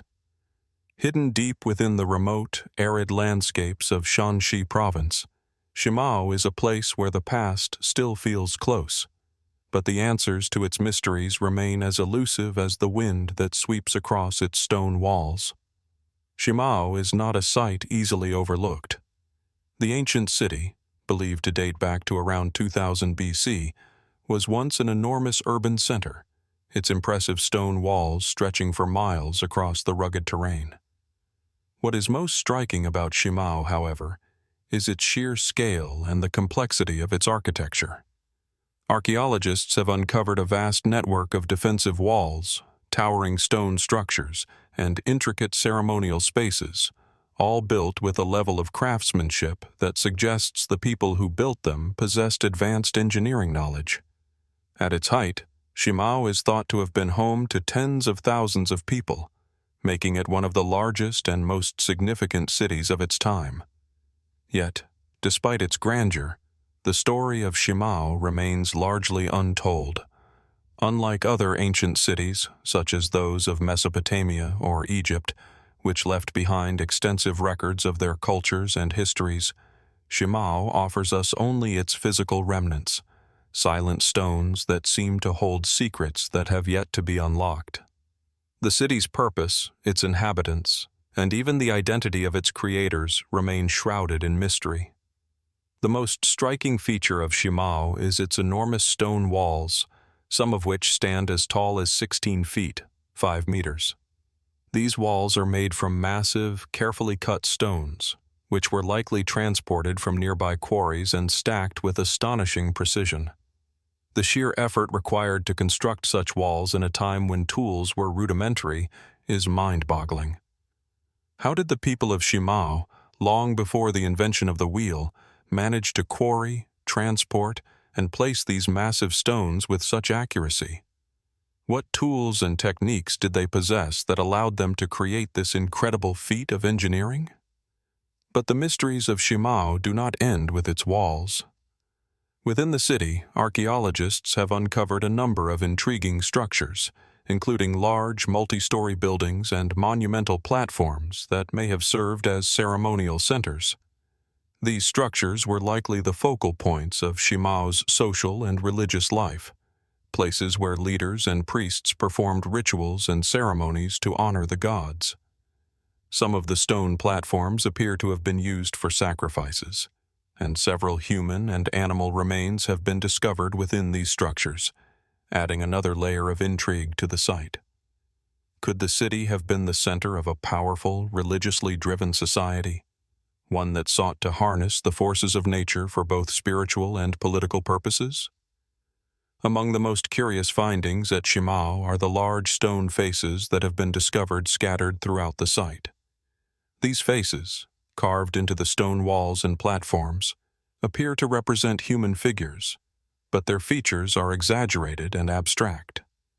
Some researchers speculate that these faces may have had a symbolic or religious meaning, possibly representing the gods or ancestors. Could these carvings have been used in rituals, perhaps as a way to commune with the divine? Or were they representations of deities, rulers, or ancestral spirits, figures whose power was invoked to protect the city or ensure its prosperity? There is also the question of Shimao's sudden abandonment. Despite its impressive architecture and strategic location, the city was mysteriously abandoned around 1500 BC, long before the rise of China's major dynasties. What caused the people of Shimao to desert their city? Was it the result of an internal collapse, such as social upheaval or warfare? Or could it have been a natural disaster, a drought, a famine, or an earthquake that forced the people to leave? The lack of written records from the time only deepens the mystery.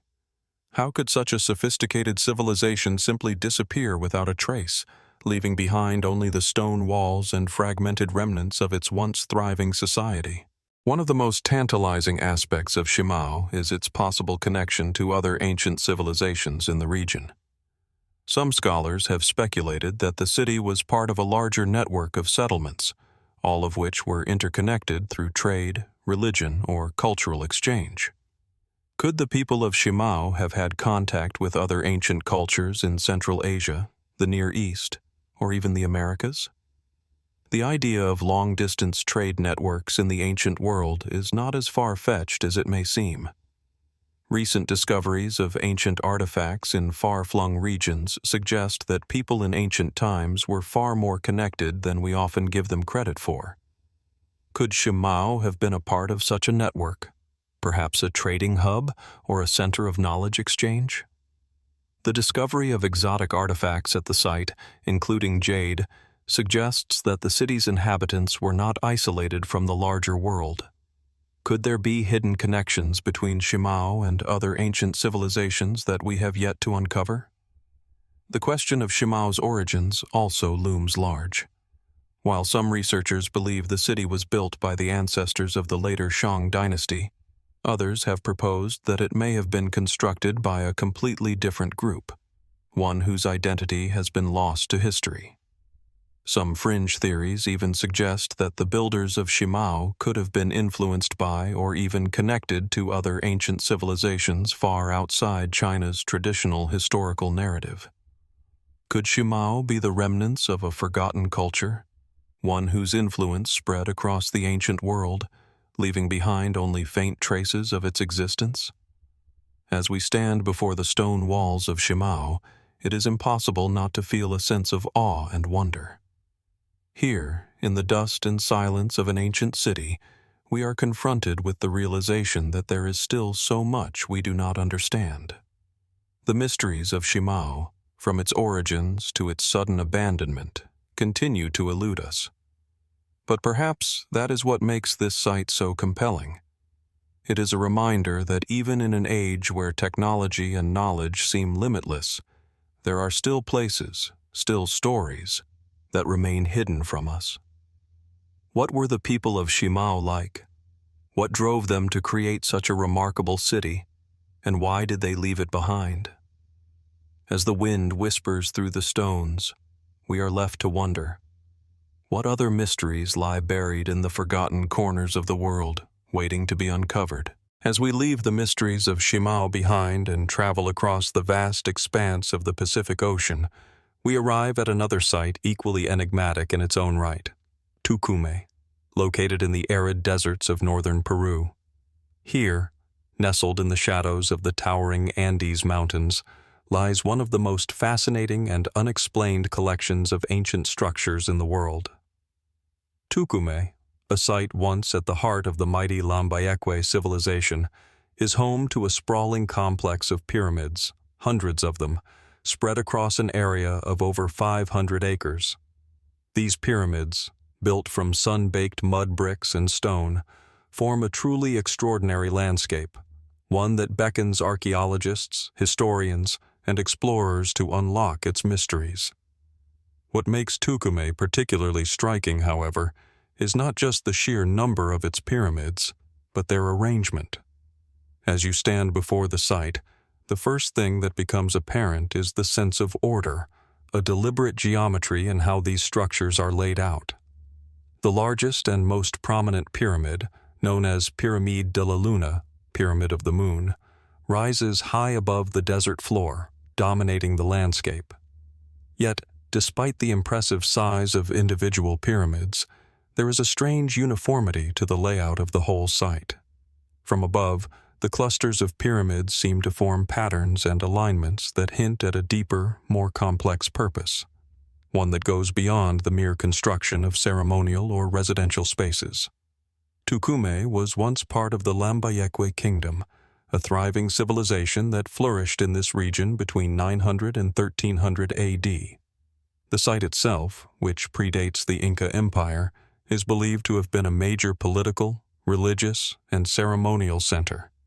While archaeologists have uncovered a significant number of artifacts, including pottery, tools, and sculptures, the full significance of Túcume's pyramids remains elusive.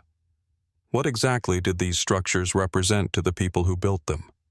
Were they temples to gods, centers of ritual, or something else entirely? The mystery deepens as we consider the unusual nature of their design. At the heart of Túcume's archaeological puzzle is its pyramidal construction. Unlike the monumental stone structures of Egypt or the complex Mayan pyramids, the pyramids of Túcume are primarily made of adobe and mud brick. This choice of material is notable, as it is less durable than stone, leading many researchers to wonder why the ancient builders of Túcume would have chosen it for their most important structures. Could the mud bricks have had a symbolic or spiritual significance, perhaps tied to the elements or the region's environment? Or were they simply a practical choice, dictated by the materials available? Despite being constructed from relatively fragile materials, the pyramids of Túcume have stood the test of time, their towering forms still visible across the landscape, as though calling out for us to understand their true purpose. One of the most striking features of Túcume is its apparent lack of direct evidence regarding its construction and use. Unlike other ancient sites, where inscriptions, carvings, or written records have provided insights into the lives of their builders, Túcume has remained largely silent. There are no large stone inscriptions or detailed depictions that give us a clear idea of who built the pyramids or why. The only clues come from the layout and the scattered remains of artifacts. One of the more intriguing finds at the site is a large collection of human remains, some of which appear to have been buried in special ways, suggesting a ritualistic or ceremonial purpose. But could these sacrifices, perhaps, point to the site's role as a place of religious significance, where powerful gods were invoked through offerings and ceremonies? As archaeologists continue to dig into the sands of Túcume, they have uncovered what seems to be an even greater mystery, an alignment between the pyramids and celestial events. Some researchers suggest that the pyramids were constructed with knowledge of astronomy, with certain structures possibly aligned to the solstices or the movement of the stars. This idea is not entirely surprising, given the advanced knowledge of astronomy possessed by many ancient cultures. The ancient Egyptians, Mayans, and others all used the heavens to guide their societies. Was Túcume similarly connected to the stars, its pyramids serving as markers of celestial power?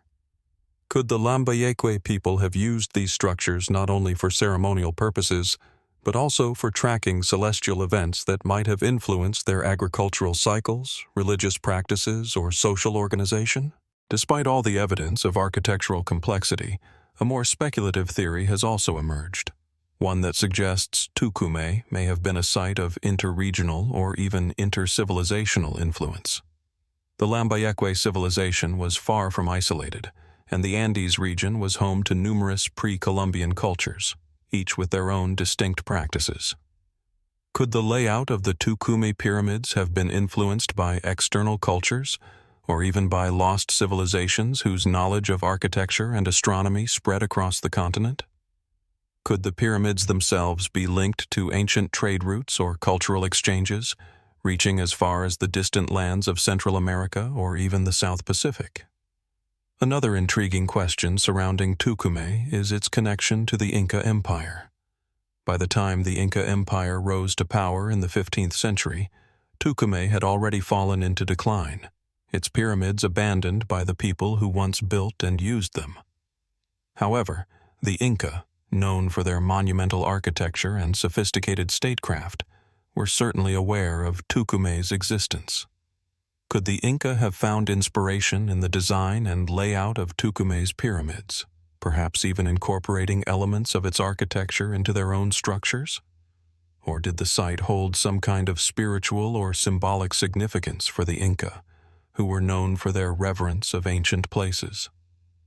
It is even possible that Túcume was simply one of many such sites scattered across the Andean region, each serving as a link in a larger, forgotten network of ancient cities, all connected by trade, cultural exchange, and ritual. Despite decades of research, Túcume continues to elude full explanation. The hundreds of pyramids scattered across the dry desert landscape remain silent sentinels of a past we can only begin to understand. The strange alignments, the absence of written records, the mysterious purpose of the pyramids. These are the pieces of the puzzle that still need to be put together. What did the people of Túcume believe about the cosmos, and how did they view their relationship to the divine? What role did these pyramids play in their daily lives, and why were they abandoned so suddenly? The answers to these questions may lie buried beneath the desert sands, or they may be forever lost to time. As we stand amidst the stone-walled structures of Túcume, we are left with more questions than answers. The pyramids, silent, massive, and enduring, continue to challenge our understanding of ancient civilizations. Perhaps, in the end, the greatest mystery of Túcume is not just what happened to its people, but what we, as modern-day explorers, are still unable to grasp about their world. What secrets are yet to be discovered beneath the sands of this ancient desert city? What truths lie hidden in the stones, waiting for the right moment to reveal themselves?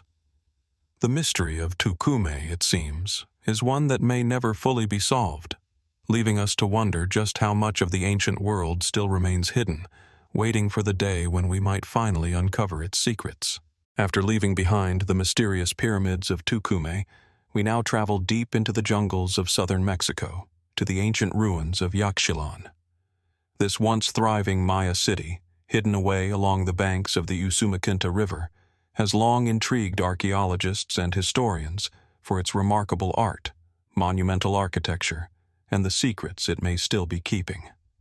While much of Yaxchilan's grandest structures are well documented, there remains an enigmatic layer to this site, one that is often overlooked.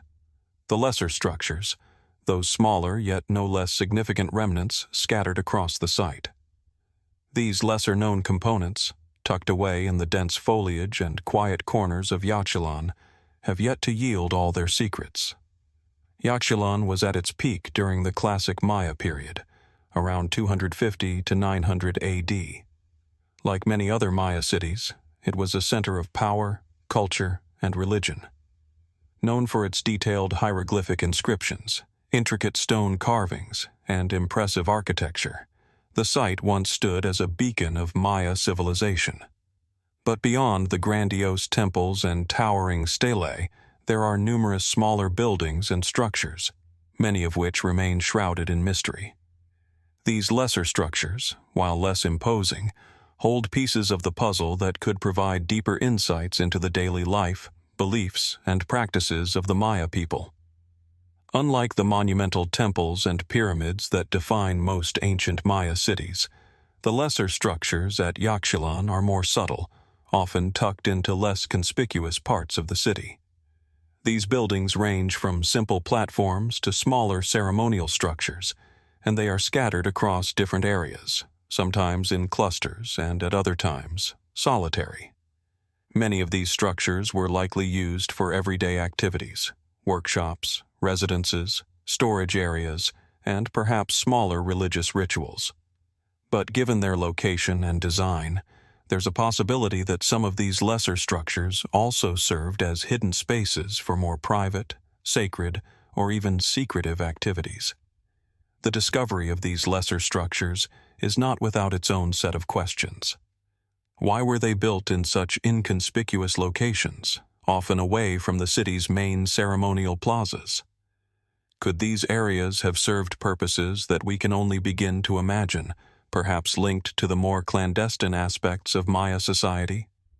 Were they perhaps associated with specific social or political functions, such as the gathering of elite groups, or used for more intimate spiritual rites, away from the public eye? These questions remain largely unanswered, but they are fundamental to understanding the full role of Yaxchilan in the greater context of Maya civilization. One of the most intriguing features of the lesser structures at Yaxchilan is their potential connection to the city's political and religious landscape. The Maya were known for their complex social hierarchies, and religion played a central role in their governance. The rulers of Yaxchilan, often depicted in art and inscriptions, were not just political leaders. They were also powerful religious figures, mediating between the gods and their people. It is within this context that the lesser structures may hold their most significant secrets. Could they have been sites of ritual or sacrifice, places where political power was both maintained and reinforced through sacred acts? Or were they smaller, more intimate spaces where the rulers could commune with their ancestors, or perhaps even engage in practices considered too sacred or dangerous for the public? While the larger temples and palaces at Yaxchilan are covered in elaborate carvings and inscriptions, the lesser structures tend to be more enigmatic. Some researchers believe that these smaller buildings might have once housed important religious or political symbols that have since deteriorated or been looted.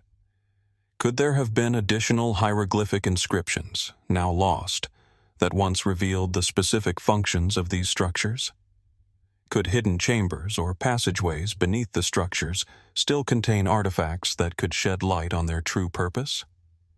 One of the more speculative theories about the lesser structures is that they might be connected to Yaxchilan's long-standing relationship with other powerful Maya cities, such as Piedras Negras or Tikal.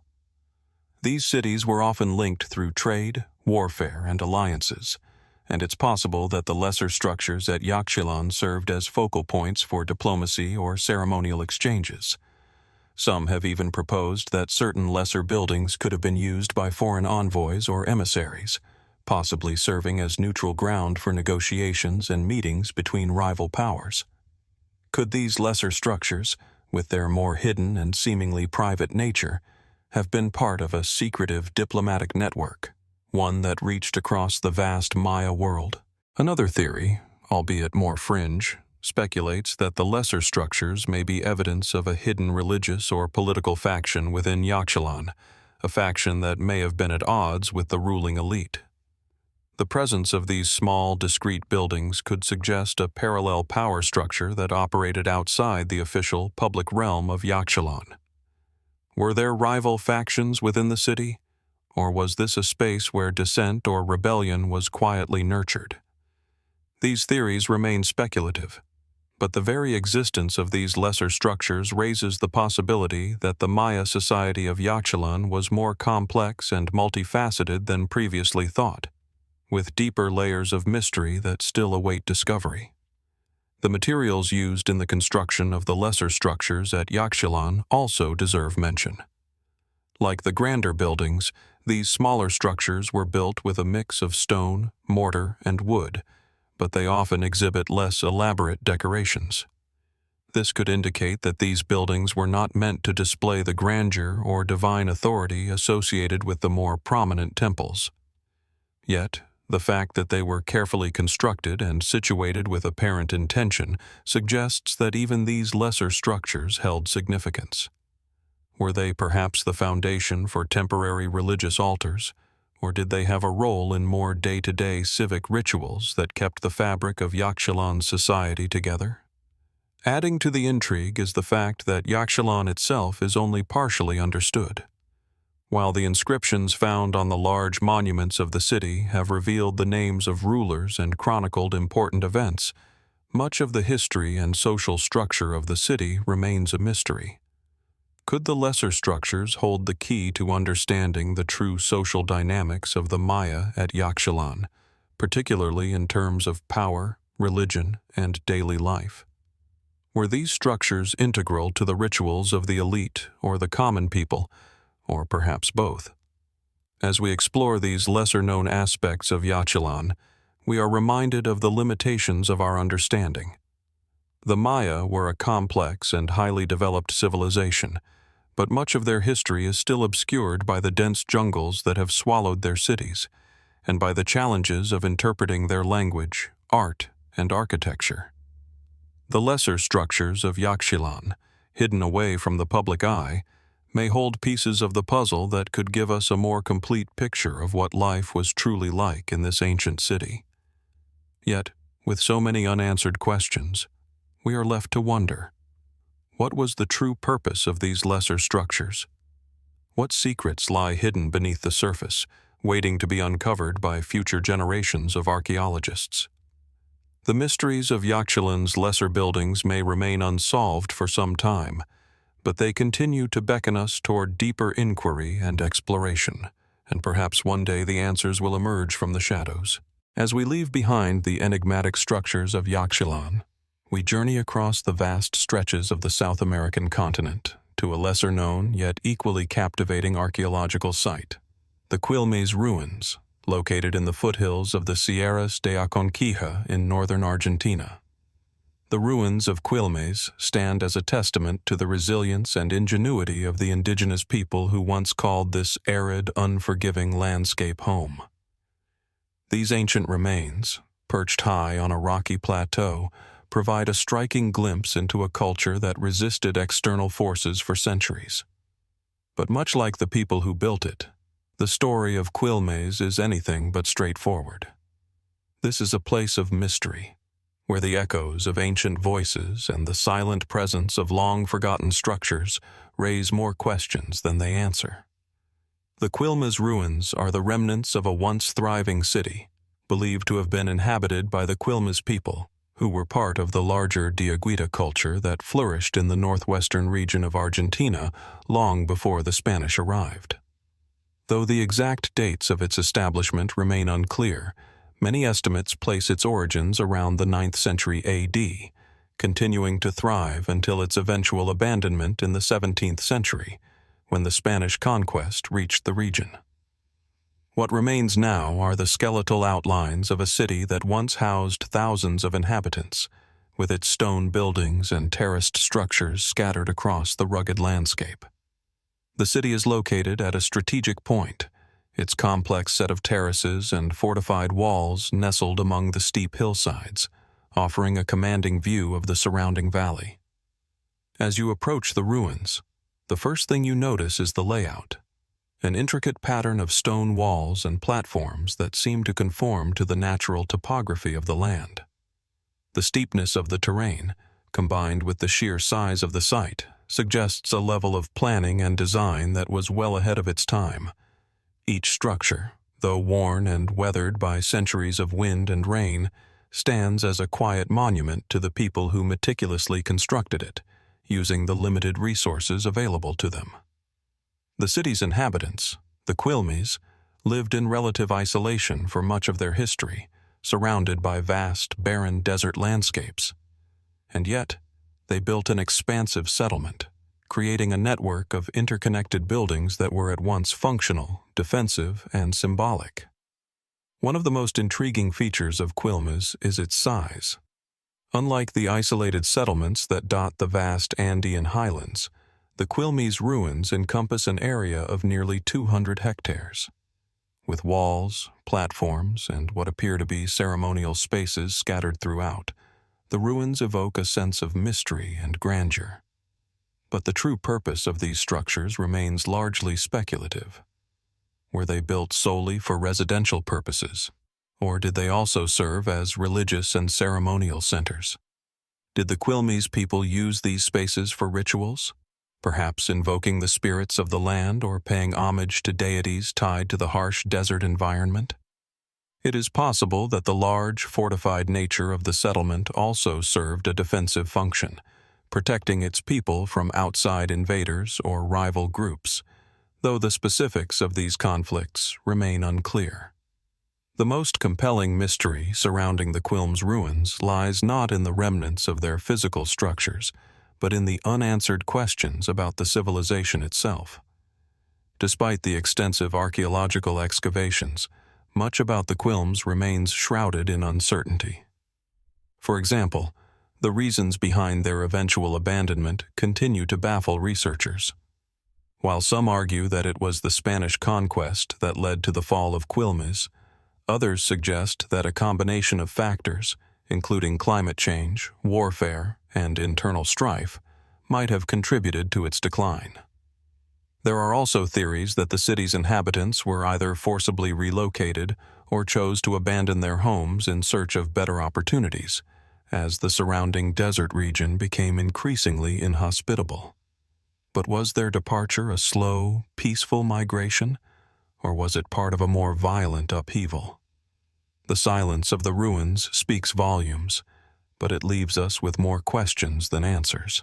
Moreover, there is still little known about the social and cultural practices of the Quilmes people. While we know that they were skilled farmers, cultivating crops such as maize, potatoes, and beans in the arid environment, their religious practices and societal structure remain largely speculative. Artifacts and pottery found in the ruins suggest a rich cultural life, yet these objects tell us only part of the story. What were the Quilmes' belief systems? Did they have gods tied to the natural world, as many ancient cultures did, or were their spiritual practices unique to their environment and experiences? Some have even speculated that there could be a connection between the Quilmes and the ancient civilizations of Peru or the northern Andes, though this theory remains unproven. Could there have been cultural exchanges, or perhaps even migration, between these distant regions? The idea that the Quilmes might have been influenced by, or even in contact with, other Andean or Mesoamerican civilizations adds another layer of intrigue to their history. One particularly puzzling aspect of the Quilmes ruins is their unique form of construction. The stone walls and terraces appear to have been built without mortar, a technique that is not uncommon in ancient ruins.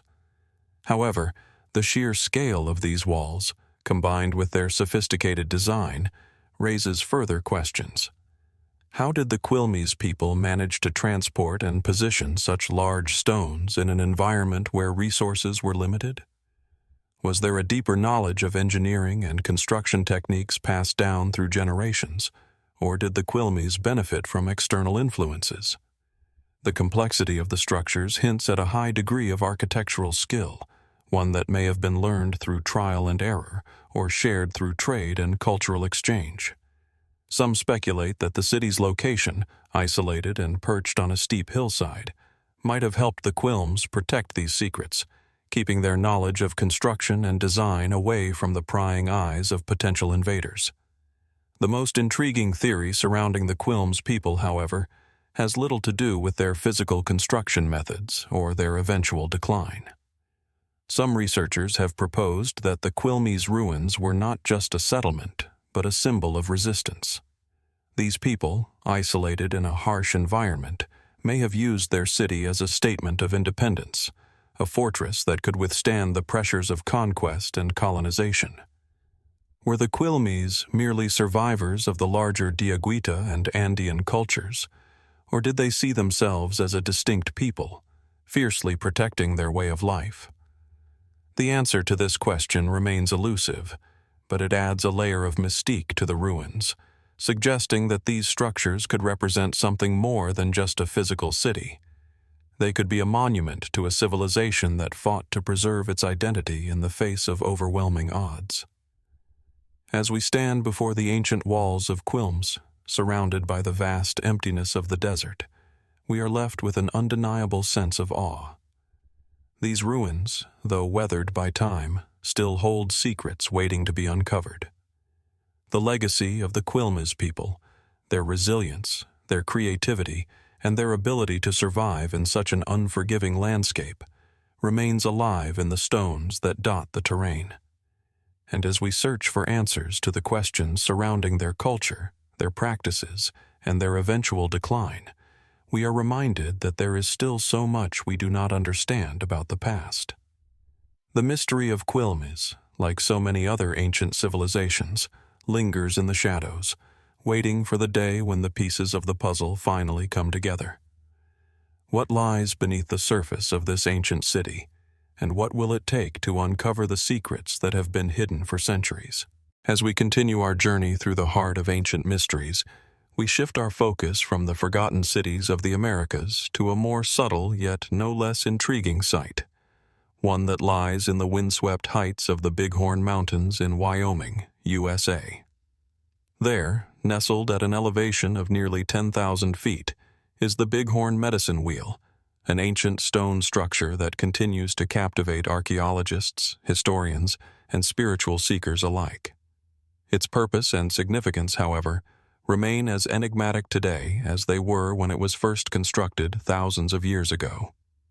The Bighorn Medicine Wheel is not just a collection of stones, it is a sacred site, one that tells a story of profound cultural and spiritual meaning.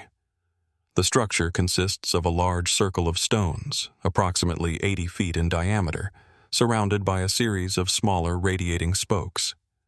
These spokes, arranged with remarkable precision, radiate outward from the center like the hands of a clock, and while the wheel itself is the focal point, the surrounding area contains additional features, including cairns, smaller stone rings, and markers. The site is located in an area that offers sweeping views of the surrounding plains and valleys, and its placement seems purposeful, designed to align with the movements of the sun, the stars, and the changing seasons. The question that immediately comes to mind is, why was such an elaborate structure built here, in such an isolated high-altitude location? The construction of the Bighorn medicine wheel is attributed to the Native American peoples of the region, though the specific tribe or group that built it is not definitively known. Various groups, including the Crow, Cheyenne, and Arapaho, have expressed cultural connections to the wheel, but its construction likely predates European contact by several centuries. Radiocarbon dating places the wheel's construction around 1,000 years ago, though some believe that it could be even older, with origins dating back as far as 3,000 years. This raises an immediate question. What motivated the creation of such a complex and labor-intensive site in such a remote and challenging location? Theories abound about the wheel's purpose, though none are universally agreed upon. It is generally accepted that the site held ceremonial or spiritual significance, but the specifics of its use remain elusive. Some believe the wheel was used for astronomical purposes, functioning as an observatory to track celestial events, including the solstices and equinoxes. The alignment of the spokes with the sun's path at certain times of the year suggests that this may indeed have been the case. During the summer solstice, for example, the rising sun would illuminate specific cairns or stones at the edge of the wheel, marking the changing of the seasons. Could this have been a ritualistic space used for prayers and offerings to the gods, aligning the human realm with the heavens above? Others have suggested that the wheel served as a medicine wheel in a more symbolic or metaphorical sense, connected to the broader cosmology and spiritual beliefs of the indigenous peoples who lived in the area. Medicine wheels, in various forms, appear across North America, and they are often associated with healing, balance, and the cyclical nature of life. The Bighorn medicine wheel, with its radiating spokes, could symbolize the interconnectedness of the physical and spiritual worlds, with each direction corresponding to specific elements, seasons, or stages of life. Some see it as a visual representation of the four directions, north, south, east, and west, each imbued with its own set of spiritual qualities and teachings. Could the wheel have been a place where shamans or spiritual leaders performed rituals to bring harmony and healing to their people, or to guide them through moments of transition and transformation? However, the most intriguing aspect of the Bighorn medicine wheel is the sense of mystery that still surrounds its origins and meaning. While it is widely accepted that the structure was built by Native American groups, there is much debate about the exact purpose it served. Was it a simple tool for tracking the movements of the heavens, or was it something more complex, tied to a deeper understanding of the natural world and the spiritual forces that govern it? Could it have been a place of pilgrimage, where people from various tribes came to seek visions or guidance? Or was it something more personal, a place where individuals could commune with the divine, seeking answers to their most pressing questions? In addition to the ceremonial theories, some researchers have proposed that the Bighorn medicine wheel may have served as a form of social or political organization. The precision with which the wheel and its surrounding markers were constructed suggests a high level of communal effort, and some have suggested that the site may have functioned as a gathering point for tribal leaders or clans. Could the wheel have been a space where important decisions were made, or where treaties and alliances were formed between different groups? It is even possible that the structure played a role in marking territory or signaling the boundaries between competing groups, though this remains speculative. Adding to the mystery is the fact that the wheel's precise alignment with astronomical events raises questions about the people who built it. How did they possess such a detailed understanding of the heavens, and what tools or knowledge did they use to achieve such remarkable precision in their construction? The site's location, at a high altitude and in a harsh environment, adds an additional layer of intrigue. Why would the builders choose such a remote and difficult-to-access location, away from the fertile plains where most other settlements were located? Some suggest that the site was chosen for its elevated vantage point, which would have provided clear views of the surrounding landscape and celestial events, while others believe that the site was intentionally placed in a location that was considered sacred or spiritually significant. For many, The most compelling mystery of the Bighorn medicine wheel is the fact that, despite the detailed knowledge we have about its physical structure, we still know so little about its cultural context and true significance. The wheel, though a striking and visually impressive sight, remains an enigma. What if the answers lie not in the stones themselves, but in the oral traditions and stories that have been passed down through generations of Native American tribes? Could there be hidden meanings or teachings that have yet to be revealed, either because they are lost to history or because they are too sacred to be shared with outsiders? Furthermore, there are questions that remain about how the Bighorn medicine wheel fits into the larger tapestry of Native American spiritual practices. Are there other similar sites, scattered across North America, that may provide further context for understanding the wheel's true purpose? What connections might exist between the Bighorn medicine wheel and other sacred spaces, such as those found in the southwestern United States or among the ancient ancestral Puebloans? Could these disparate sites share a common thread, a spiritual and cultural lineage that reaches back to a time long before the arrival of Europeans on the continent?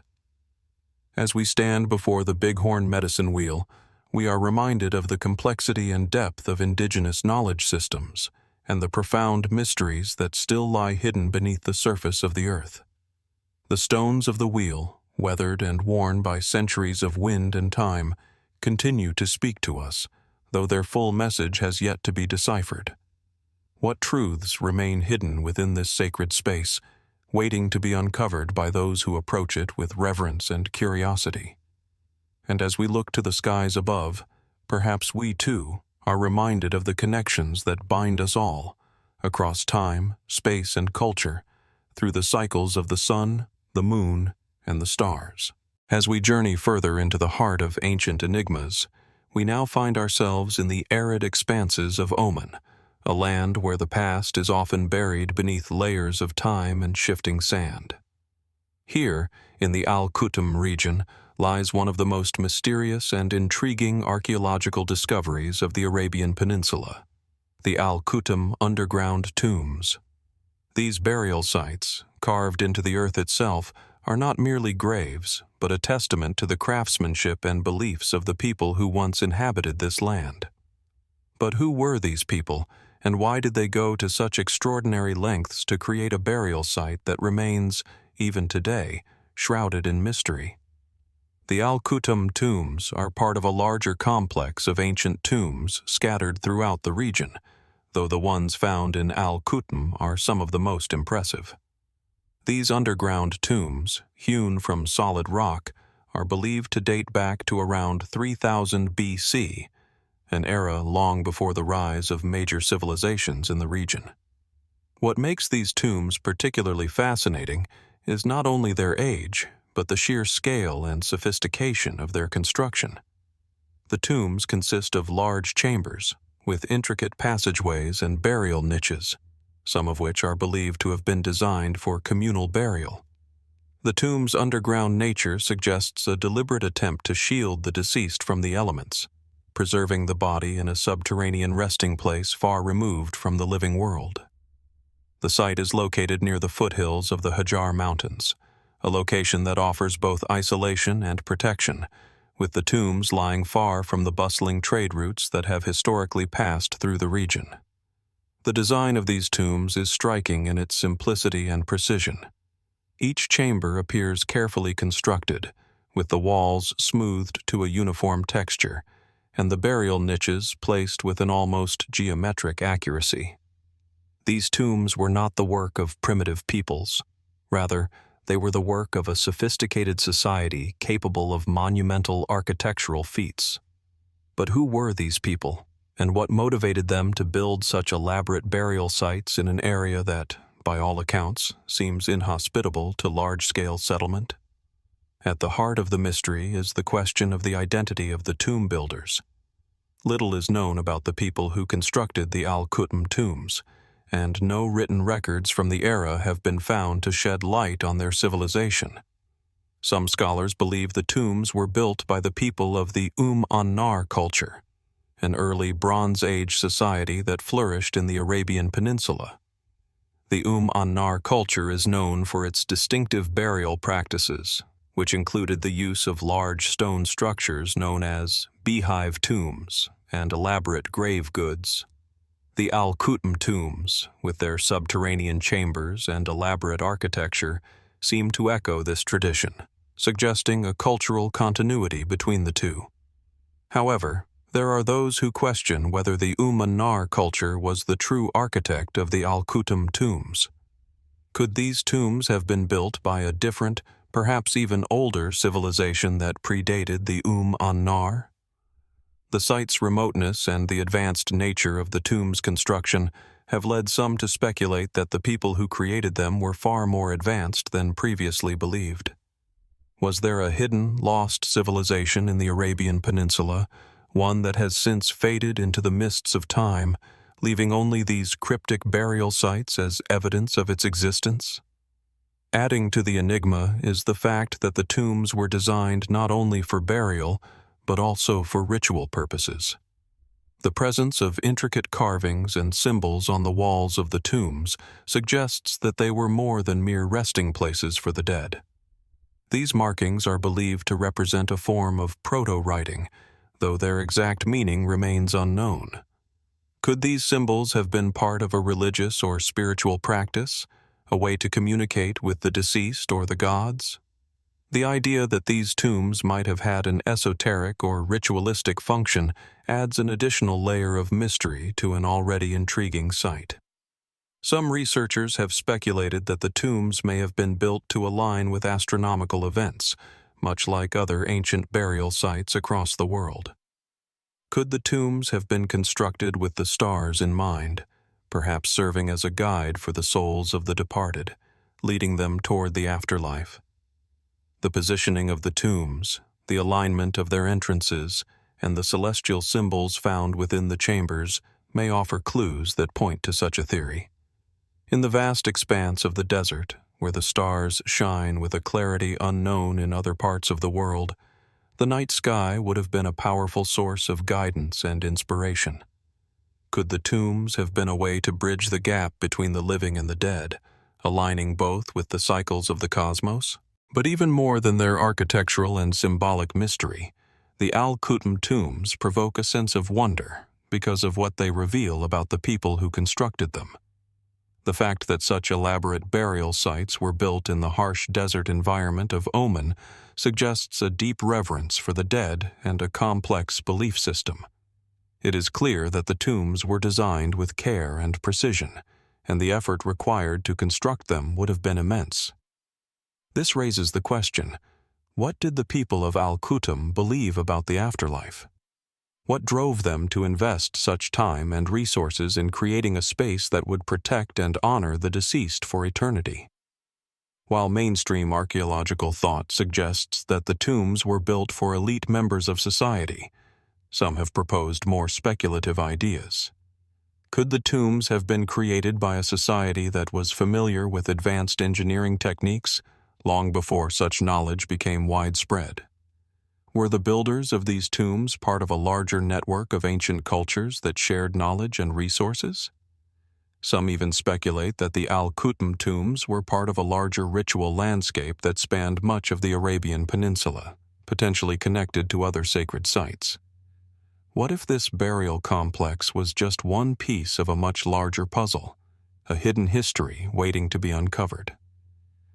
As we look at the tombs today, the questions only multiply. What remains hidden beneath the earth, still waiting to be uncovered? The tombs themselves, with their meticulously crafted chambers and passageways, speak of a people who understood the significance of life, death, and the universe in ways that are still beyond our full comprehension. Are there undiscovered treasures buried within these tombs, waiting for modern archaeologists to unlock their secrets? Or is it possible that the tombs themselves hold the key to a greater mystery, one that could reshape our understanding of ancient societies and their connection to the cosmos? In the end, the Khutm underground tombs remain a testament to the ingenuity and spiritual depth of the people who built them. But as with so many ancient sites, Their full story remains just out of reach, buried beneath layers of time and earth. What truths lie hidden in the shadows of these tombs, and what ancient wisdom might still be waiting to be rediscovered? The answers may be buried deep within the stone, waiting for those brave enough to continue the search. As we continue our exploration of ancient mysteries, we find ourselves in southeastern Spain, in a rugged terrain where time itself seems to stand still. Here, atop a hill overlooking the expansive valleys, lies La Bastida, an archaeological site that has captivated researchers and archaeologists alike for its elaborate defensive structures and its enigmatic connection to ancient cultures. The site, which dates back to around 2300 BC, offers us a window into a civilization that lived long before the rise of Rome or Greece. Yet their construction techniques, architectural prowess, and seemingly sophisticated social organization suggest they may have been much more advanced than we would typically expect for their time. La Bastida was once the heart of a flourishing Bronze Age settlement, belonging to the El Argar culture. A culture that, while not widely known in the mainstream archaeological narrative, played a crucial role in the early development of European civilization. This hilltop city, protected by a series of strategically placed walls and defensive systems, presents a striking image of military ingenuity. What makes La Bastida so intriguing is not just the size of its fortifications, but the very fact that these structures seem so advanced for their era. Why would a relatively small, early Bronze Age community go to such lengths to defend itself? What threats did they face, and what drove them to build such elaborate defensive walls, bastions, and ditches? The defensive features of La Bastida are nothing short of remarkable. The site is enclosed by massive walls, some of which are more than 3 meters high, and these walls are punctuated by carefully positioned towers designed to provide maximum visibility of the surrounding land. The layout of the walls suggests not only a defensive strategy, but an organized, well-planned approach to securing the settlement against potential invaders.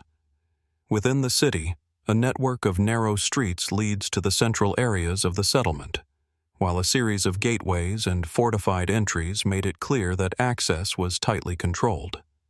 The walls were not merely built to withstand attacks, but to intimidate any potential aggressors. Interestingly, the fortifications at La Bastida do not appear to follow the standard patterns of the time. While many ancient settlements used simple walls and ditches for protection, the defensive walls here are constructed with a level of precision that would be expected of much later civilizations.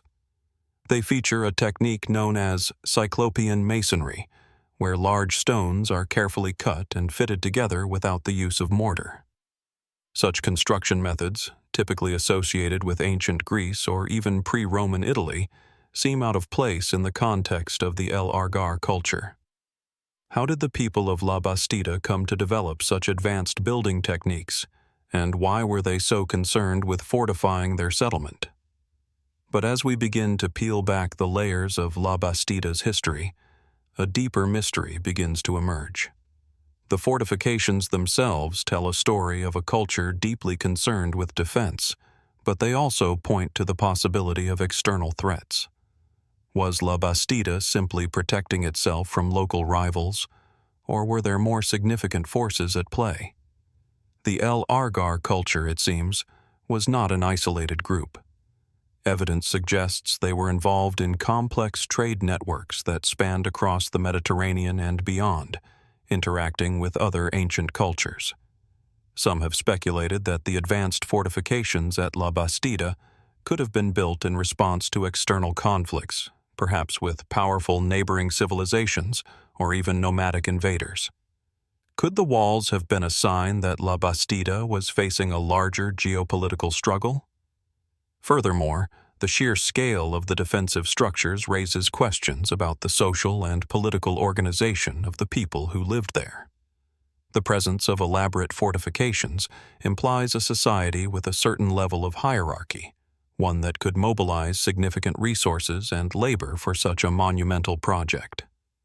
Some scholars have suggested that the people of La Bastida may have been more politically organized than other contemporary cultures, with a centralized leadership capable of planning and executing large-scale construction projects. This, in turn, raises another intriguing question. Was La Bastida a center of power, a city-state in its own right? Beyond the walls and the fortifications, La Bastida holds another mystery. The settlement itself appears to have been designed with a particular function in mind, with structures laid out in a deliberate manner. The central area of the site contains several large buildings that could have served as public spaces or administrative centers. These structures, while not as grand as the defensive walls, were clearly significant in terms of their design and purpose. Was La Bastida a hub of governance, commerce, and social activity? And if so, how did the people of the El Argar culture organize themselves internally to maintain such an advanced settlement? Or were these buildings related to religious or ceremonial purposes? Some have speculated that the settlement's layout could have been intended to reflect cosmological or spiritual beliefs, a common theme in ancient civilizations. Could the design of La Bastida have been a physical manifestation of the culture's worldview? However, not all researchers agree on the interpretation of the fortifications and the settlement's purpose. Some suggest that the walls may not have been built solely for defensive reasons. The advanced nature of the walls has led to theories that the defensive structures at La Bastida might have served multiple purposes: to protect from potential attacks, but also to exert control over the surrounding area and its resources. Could La Bastida have been part of a larger territorial strategy, where the construction of fortifications was also a means of asserting dominance over neighboring settlements and rival communities? If so, what might this tell us about the nature of warfare and political power in the ancient world? Interestingly, the El Argar culture eventually declined, and La Bastida was abandoned around 1550 BC. The reasons for this collapse remain speculative. Was the fall of La Bastida the result of a successful invasion? Or did internal factors, such as resource depletion, social unrest, or shifts in trade routes, play a larger role? Some archaeologists point to evidence of violent destruction at the site, while others suggest that the abandonment may have been due to environmental changes or the movement of people to other regions. The mystery of La Bastida's decline adds yet another layer of intrigue to this already enigmatic site. The unanswered questions surrounding La Bastida, its defensive structures, and its ultimate fate continue to stir the imagination of archaeologists and historians alike. As we look at the walls, the streets, and the central buildings that still stand today, we are reminded that there is much more to uncover about the people who built them. Who were they? What drove them to build such intricate fortifications, and what was the larger role of La Bastida in the ancient world? The story of this ancient settlement is far from complete, and with each excavation, new clues and possible answers come to light. What might we learn in the future, and what hidden knowledge still lies beneath the earth at La Bastida, waiting to be uncovered? In the end, as we consider the mystery of La Bastida's defensive structures, we are left with a thought-provoking question. How much of our understanding of ancient civilizations is shaped by what we can physically uncover, and how much remains hidden, perhaps forever, in the stones and soil of forgotten places like this?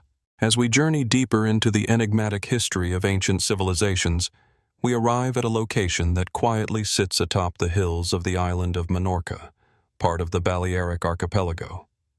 Known as Torre d'en Galmes, this ancient taliotic complex offers a captivating glimpse into a society that has long since vanished, but left behind a collection of structures that continue to puzzle archaeologists and historians today. The taliotic culture, which thrived in the Western Mediterranean between the first millennium BC and the early centuries of the Common Era, left behind monumental evidence of their existence. Among the most remarkable remnants of this society is the complex of towers and dwellings scattered across Menorca, but Torre den Galmes stands out as one of the largest and most important sites in the region. As you stand on the hilltop at Torre den Galmes, the first thing you notice is the vastness of the site. The complex sprawls across the landscape, its stone structures blending seamlessly into the natural environment. The imposing taliots, large circular stone towers, are scattered throughout the site, their sturdy cylindrical walls seemingly defying time. These towering structures are made of dry stone, their surfaces weathered by centuries of exposure, yet they retain an undeniable sense of strength and purpose. Around them, a series of smaller structures, houses, storerooms, and other buildings, form a labyrinthine network, hinting at the complexity of the community that once lived here. What sets Torre den Galmes apart from other taliotic sites, however, is the way it seems to be laid out with a strategic sense of purpose. The site's design suggests a high degree of organization, with structures oriented in specific directions and certain buildings positioned in alignment with the surrounding landscape. The taliots themselves, as well as other structures such as the hypostyle halls and paved courtyards, imply a society that not only understood the geography of their land, but one that incorporated astronomical and ritualistic elements into their architectural designs. The function of the taliots remains a subject of much speculation. Most archaeologists agree that these towers were likely used as both watchtowers and communal spaces, but their precise role remains elusive. The tower's robust construction suggests they were built for defense, yet no evidence of large-scale warfare has been found at Torre den Galmes. Were they truly built to protect the people of Menorca from external threats, or did they serve other, more mysterious purposes, perhaps as ceremonial structures or even symbols of power? The mystery deepens when we consider the sheer number of taliots that dot the island, each one seemingly following a similar construction style. Could this represent a society that, despite its apparent isolation on an island in the Mediterranean, was far more connected to other ancient cultures than we initially realize? Could these structures have been part of a larger pan-Mediterranean belief system or network of knowledge that we have yet to fully comprehend? Moreover, the presence of hypostyle halls, large columned spaces that were likely used for rituals, raises questions about the spiritual and religious practices of the taliotic people. What beliefs did they hold? And were these practices linked to the stars, the seasons, or natural forces? The alignment of certain structures within the complex suggests that the taliotic people had an intimate relationship with the heavens, perhaps using their buildings as instruments for tracking celestial movements or for participating in rituals that connected them to cosmic forces. Interestingly, Torre den Galmes also shows evidence of having been a thriving urban center. Archaeologists have uncovered remnants of a settlement with homes and storage areas, suggesting that the site was once a hub of daily life. The discovery of pottery, tools, and other artifacts adds to the image of a society that was not only capable of monumental construction, but also skilled in trade, craftsmanship, and agriculture. Yet, despite this apparent sophistication, the taliotic people left no written records behind. So much of their culture remains shrouded in mystery. The significance of the paved courtyards that exist within the complex further complicates the story of Torre den Galmes. These open spaces, surrounded by the walls of houses and other structures, suggest a community that placed great value on social cohesion and shared space. Were these courtyards used for public gatherings, religious ceremonies, or perhaps even social rituals? Could the layout of these spaces reveal a deeper social or political structure that has yet to be fully understood? One of the more perplexing aspects of Torre den Galmes, as with many taliotic sites, is the apparent lack of written records. Unlike the ancient civilizations of Mesopotamia, Egypt, or Greece, the taliotic people did not leave behind a written language to explain their beliefs, practices, or history. This absence of written documentation makes it difficult for modern archaeologists to decipher the true nature of the Taliadic society.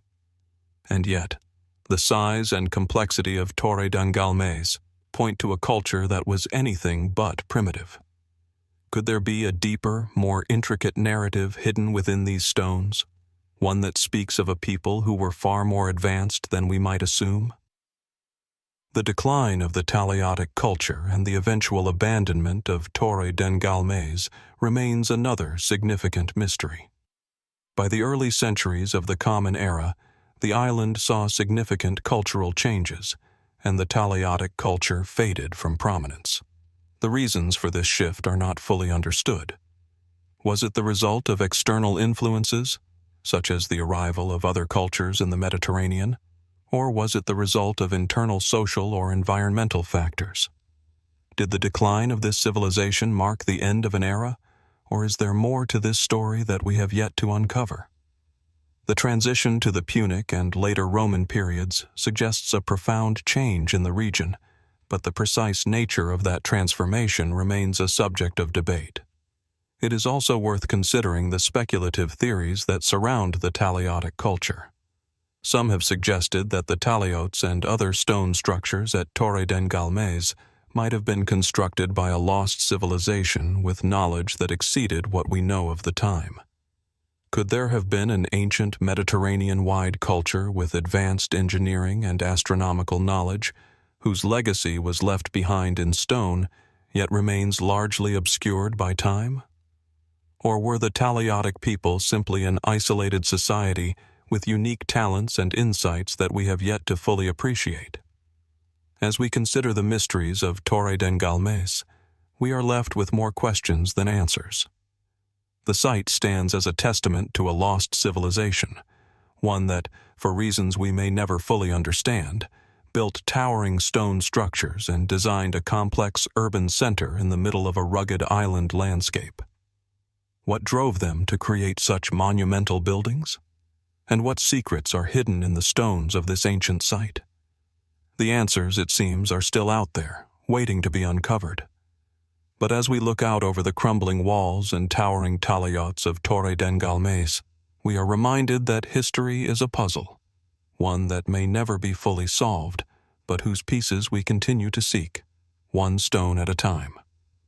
What might still be waiting to be discovered at this mysterious and ancient site? In the undulating hills of the English countryside, nestled within the serene landscape of Somerset, lies an ancient monument that quietly holds its secrets. Stony Littleton Long Barrow, an imposing burial chamber that dates back over 5,000 years, sits as a testament to a long-forgotten people. From the outside, it seems deceptively simple. An elongated mound of earth and stones, stretching out against the horizon, its weathered stones half swallowed by moss and creeping ivy. But beneath this quiet exterior lies a structure whose true purpose and meaning remain shrouded in mystery. Long barrows are a distinctive feature of Neolithic Britain, used primarily as communal burial sites. Stony Littleton, however, stands out even among its peers.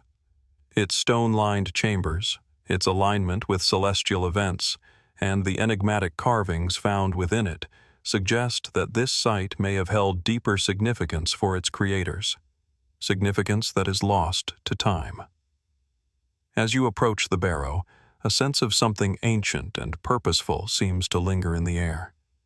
There is an undeniable weight to the site, not just in the physical sense, but in the energy it seems to radiate, inviting questions and speculation about the lives of the people who built it. The long barrow itself is a curious structure. At 35 meters long, it is far larger than many similar monuments from the Neolithic period, and its design speaks to a level of architectural sophistication. The burial chamber at the heart of Stony Littleton Long Barrow is divided into multiple compartments, each separated by large, upright stones. The layout suggests that this site was not merely a place of burial, but a place for ritual, perhaps a center for ancestral veneration or even spiritual practices that connected the living to the dead.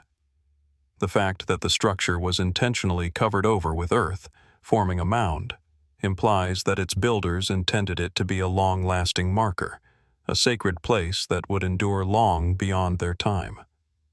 What makes Stony Littleton particularly intriguing is the precision with which it was constructed.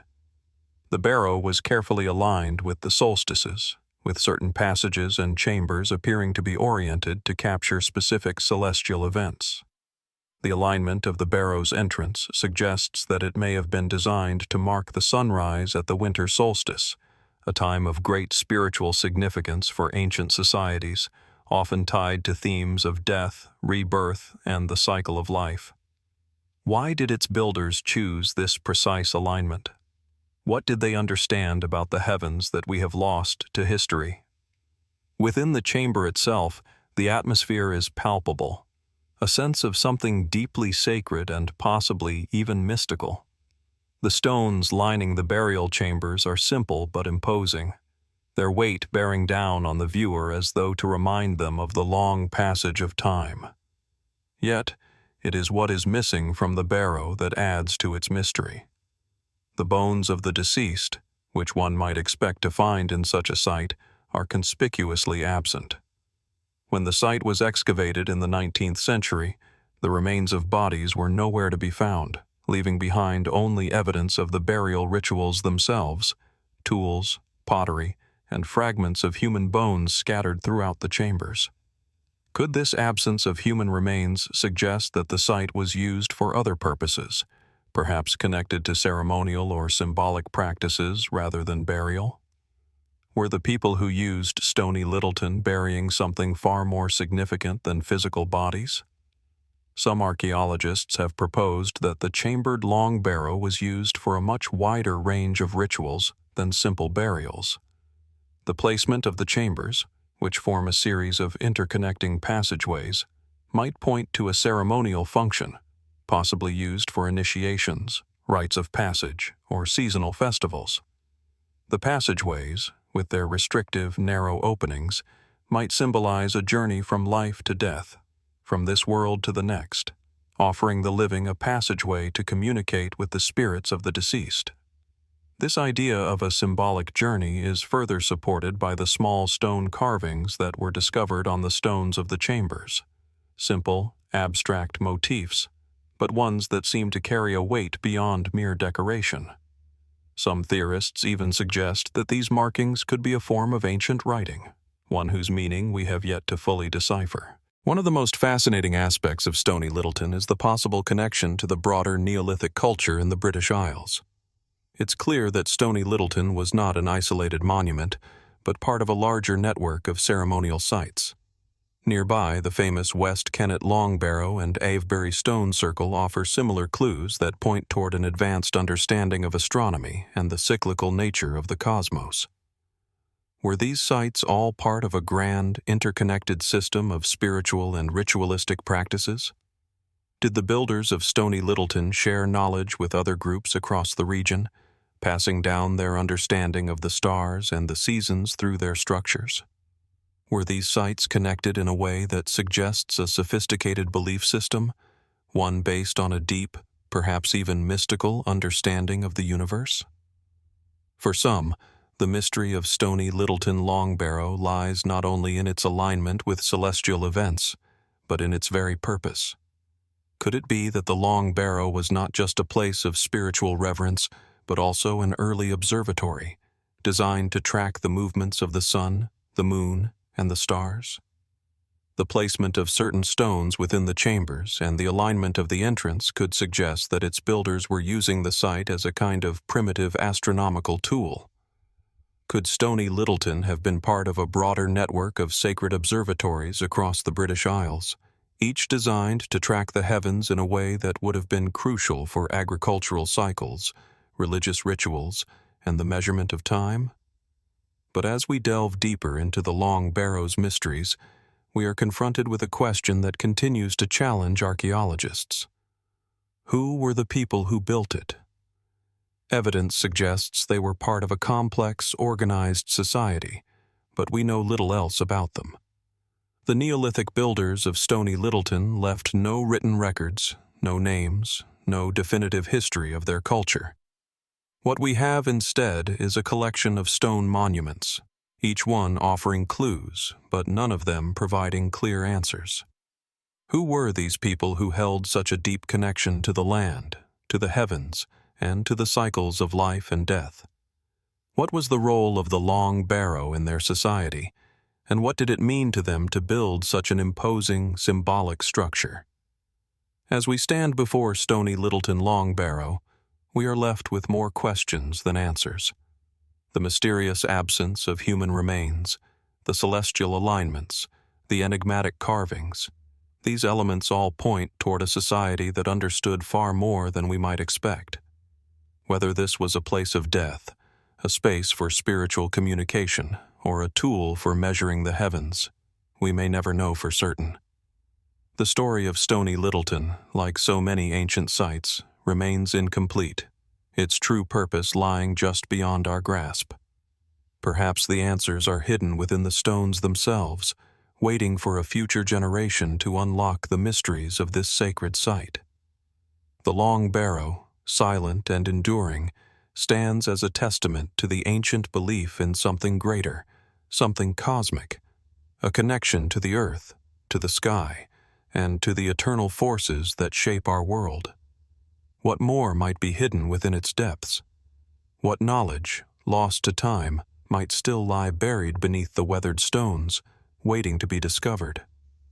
As we continue to explore the ancient wonders of the world, Stony Littleton Long Barrow remains one of those timeless mysteries, standing as a powerful reminder that there is much more to learn from the past than we often realize. In the rugged landscape of southern Spain, amid the rolling hills and ancient olive groves, lies a hidden treasure from the distant past. The Dolmen of Soto, a prehistoric megalithic structure, rests quietly within the quiet backdrop of the Andalusian countryside, a silent witness to a time long gone. This dolmen, part of the larger network of megalithic structures scattered across the Iberian Peninsula, holds within its ancient stones an enigmatic story, a story whose full meaning remains elusive despite centuries of archaeological inquiry. The Dolmen of Soto, like many of its kind, is built from enormous stone slabs. These massive megaliths form a burial chamber that once housed the remains of those who lived millennia ago. The chamber is a simple yet awe-inspiring structure. Its heavy stones appear almost impossibly balanced, and yet, despite their immense weight, they have withstood the test of time. The dolmen is crowned with a capstone, which sits above the chamber as though placed with deliberate care. Surrounding the tomb, the earth rises into a mound, obscuring the full extent of the structure, yet hinting at the monumental effort involved in its creation. Standing before the Dolmen of Soto, one is immediately struck by its sheer size and the power it exudes. The structure feels less like a mere tomb and more like a statement, a marker in the landscape meant to communicate something enduring, something transcendent. The dolmen's position on a gentle rise suggests that it was not just built for burial purposes, but also to be visible to those who passed by. Its creators, it seems, intended it to be seen from afar, perhaps as a reminder of the power of the ancestors or a symbol of the eternal cycle of life and death. The dolmen itself is thought to date back to the Neolithic period, around 3000 BC, though some estimates place it earlier. It belongs to a group of structures known as tholos tombs, which were common throughout Iberia and southern France during this time. These tombs are typically characterized by their beehive-shaped burial chambers, constructed using dry stone masonry, with a narrow passage leading to the central burial chamber. While the specific culture responsible for constructing the Dolmen of Soto remains uncertain, scholars suggest that it was likely built by the Tartessian people, an ancient society whose influence spread across the southern Iberian Peninsula during the Late Bronze Age. Despite the apparent simplicity of its design, the Dolmen of Soto raises numerous questions that remain unanswered. The exact purpose of these dolmens, and particularly this one, remains a subject of debate. Was the dolmen a place solely for the dead, or did it serve a broader spiritual or ceremonial role? Archaeologists have uncovered evidence suggesting that such structures were not just tombs, but also ceremonial spaces, possibly used for rituals intended to honor ancestors, mark celestial events, or symbolize a connection to the divine. The careful positioning of the dolmen, facing certain directions or aligned with particular celestial phenomena, hints that it may have had an astronomical function as well. Was the site used to mark the rising or setting of the sun during significant times of the year, such as the solstices? Or was it perhaps a tool for tracking the movement of the stars or the moon? What makes the Dolmen of Soto especially intriguing is not just its architectural simplicity, but the absence of human remains found within the burial chamber. While such dolmens are typically associated with the burial of the dead, there are no human remains discovered in the chamber, leaving the question open as to whether it was ever actually used for burial or if it served a different purpose altogether. Were the bones of the deceased removed after burial, perhaps for ritual purposes, or were the dead never interred here at all? Could the dolmen have been a symbolic structure, used only for ceremonies or rites connected to death and the afterlife, rather than a true burial site? Or was it that, over time, the structure was looted or disturbed, leaving the chamber empty of remains? The surrounding landscape offers no immediate answers either. The dolmen is situated within a region rich in other ancient sites, including various burial mounds and smaller stone structures, but there is no clear indication of an extensive settlement nearby. Was this site once part of a larger ceremonial or ritual landscape, now lost to time and erosion? The dolmen's isolation from other known settlements is curious. Could it have been built by a group with a different way of life, separate from the farming or pastoral communities of the time? Perhaps it was a sacred space for a community that left no other trace. The presence of megalithic structures like the Dolmen of Soto across the Iberian Peninsula has led to various theories about the cultural connections of these ancient peoples. Some suggest that the builders of these dolmens were part of a widespread Celtic or pre-Celtic tradition, whose influence may have stretched across Europe, from Ireland and Britain to the Iberian Peninsula. Others speculate that these structures could be part of an even older, more enigmatic culture, possibly connected to the Mediterranean or Near East. The similarities between the dolmens of Spain and those found in the Levant, particularly the megalithic tombs of Palestine and surrounding regions, raise questions about the movement of ideas, trade, and people across vast distances in prehistoric times.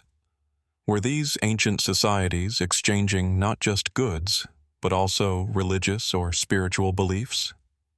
Could the builders of the Dolmen of Soto have shared knowledge with other ancient cultures across great distances, even before recorded history began? One of the most enduring and perplexing aspects of the Dolmen of Soto is the purpose of the carvings found on its stones. Though subtle and often weathered beyond recognition, some markings appear to be deliberate, perhaps representations of animals, geometric shapes, or even abstract symbols. Could these markings represent early forms of writing or symbols of spiritual significance? Or were they simply decorative, as some scholars argue? The lack of a definitive interpretation only deepens the sense of mystery surrounding the dolmen. Speculation also surrounds the construction techniques used to build such a monumental structure. How did these ancient people manage to move and position such enormous stones without the use of modern technology?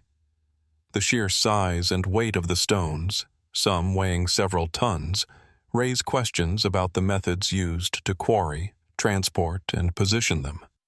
Was this a community effort involving hundreds of people, or was it the work of a few skilled craftsmen? The precision with which the stones are placed suggests an advanced understanding of engineering and architecture, though the methods remain largely speculative. While modern archaeology continues to probe these questions, many aspects of the Dolmen of Soto remain beyond our grasp.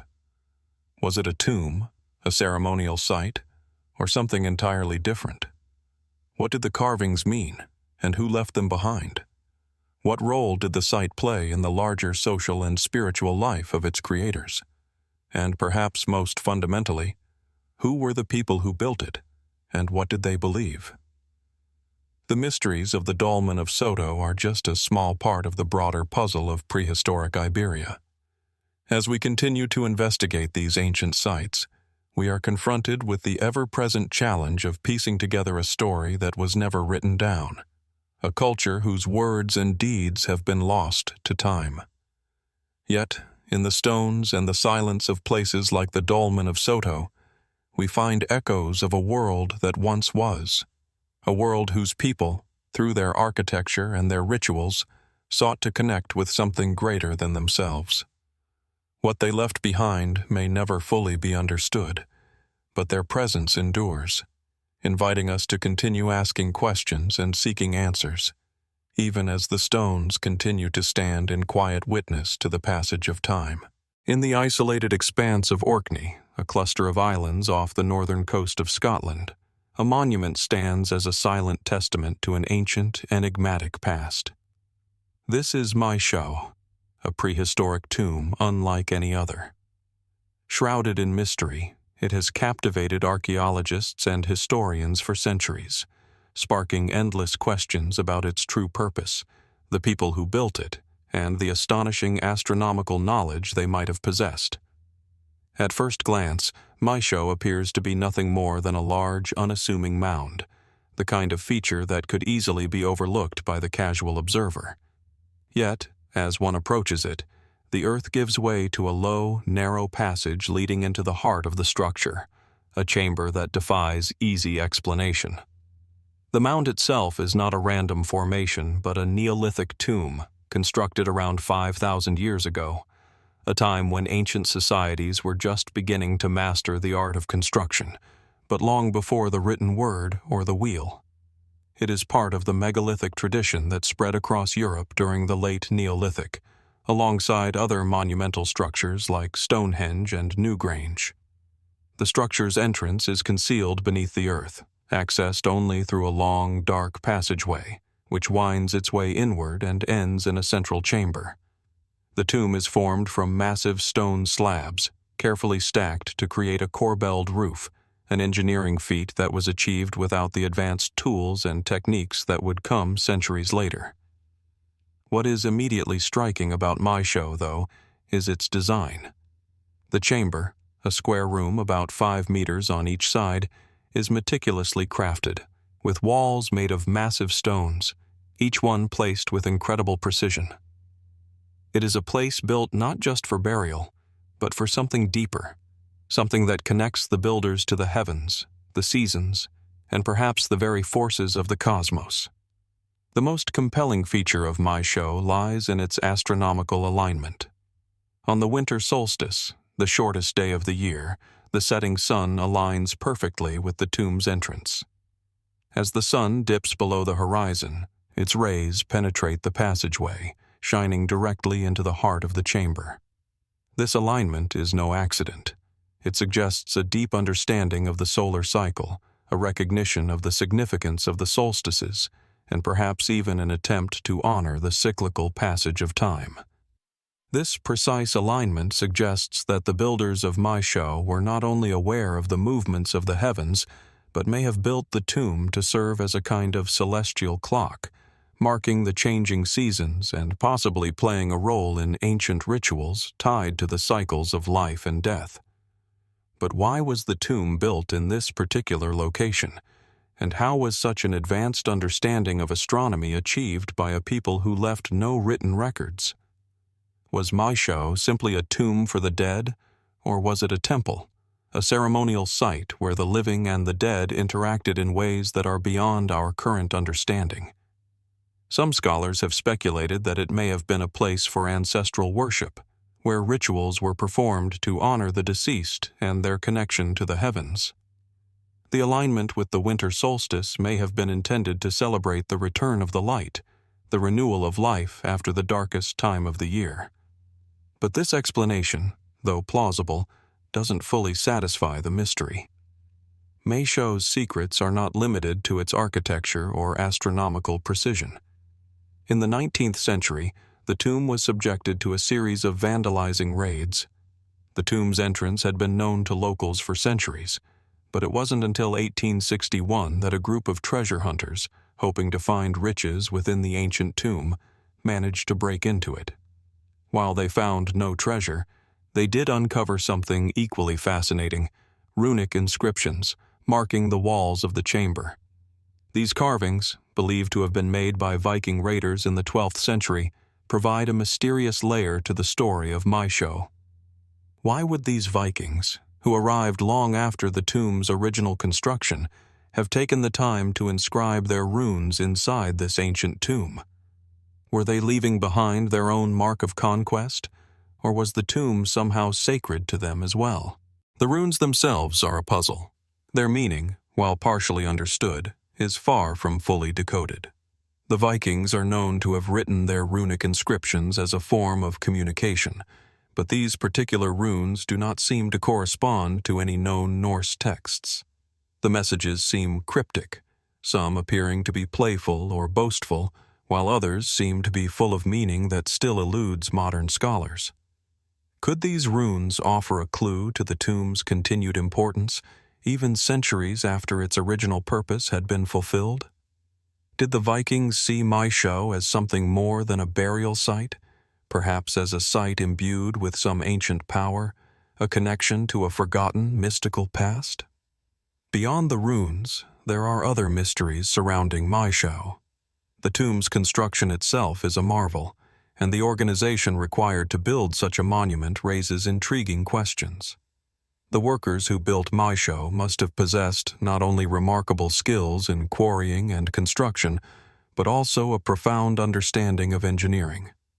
How did they manage to lift such enormous stones into place? What tools did they use, and how was the labor organized? These are questions that archaeologists have struggled to answer, and yet the lack of definitive evidence only adds to the sense of mystery. Equally puzzling is the question of who built Meisho. The tomb is thought to have been constructed by a society of people whose culture we know little about. They left behind few artifacts, and most of what we know about them comes from the structures they built. Were they part of a larger network of ancient peoples who shared similar architectural styles, or were they an isolated group with their own distinct beliefs and practices? Some have speculated that Meisho was not built by a single tribe, but by a coalition of different groups, united by a common reverence for the dead and the heavens. Was it the product of an elite class, perhaps those who held spiritual or political power, or was it a collective effort, driven by communal beliefs? There is also the intriguing possibility that Meisho, and other similar tombs, were connected to a larger, widespread belief system that spanned across ancient Europe. Some theorists have suggested that the builders of Meisho were part of a much older pre-Celtic tradition, one that predated the arrival of the Celts and their distinct belief systems. This theory posits that the builders of Meisho were part of an ancient network of people who shared a profound understanding of astronomy, geometry, and the spiritual significance of the earth and the stars. The alignment of the tomb with the winter solstice, along with other ancient sites across Europe, suggests that these early peoples may have shared a common vision of the cosmos, one that transcended regional boundaries and cultures. As we explore Meisho, we are faced with more questions than answers. Was it a tomb, a temple, or a celestial observatory? What do the runes carved by Viking raiders really mean, and why were they placed there? Who were the people who built it, and what beliefs drove them to create such a monument? Was Meisho part of a larger, more complex network of ancient structures designed to communicate with the heavens? These questions remain unanswered, and the more we learn, the more we realize how much we have yet to discover. In the end, Meisho stands as a mystery, a monument to a civilization that understood the world in ways we are only beginning to comprehend. Its alignment with the cosmos, its mysterious runes, and the sheer scale of its construction speak to a deep connection between the builders and the forces of nature. As we continue to study my show, we may one day unlock the secrets of its past. Until then, it remains a silent witness, inviting us to ponder the ancient mysteries that still lie hidden beneath the earth.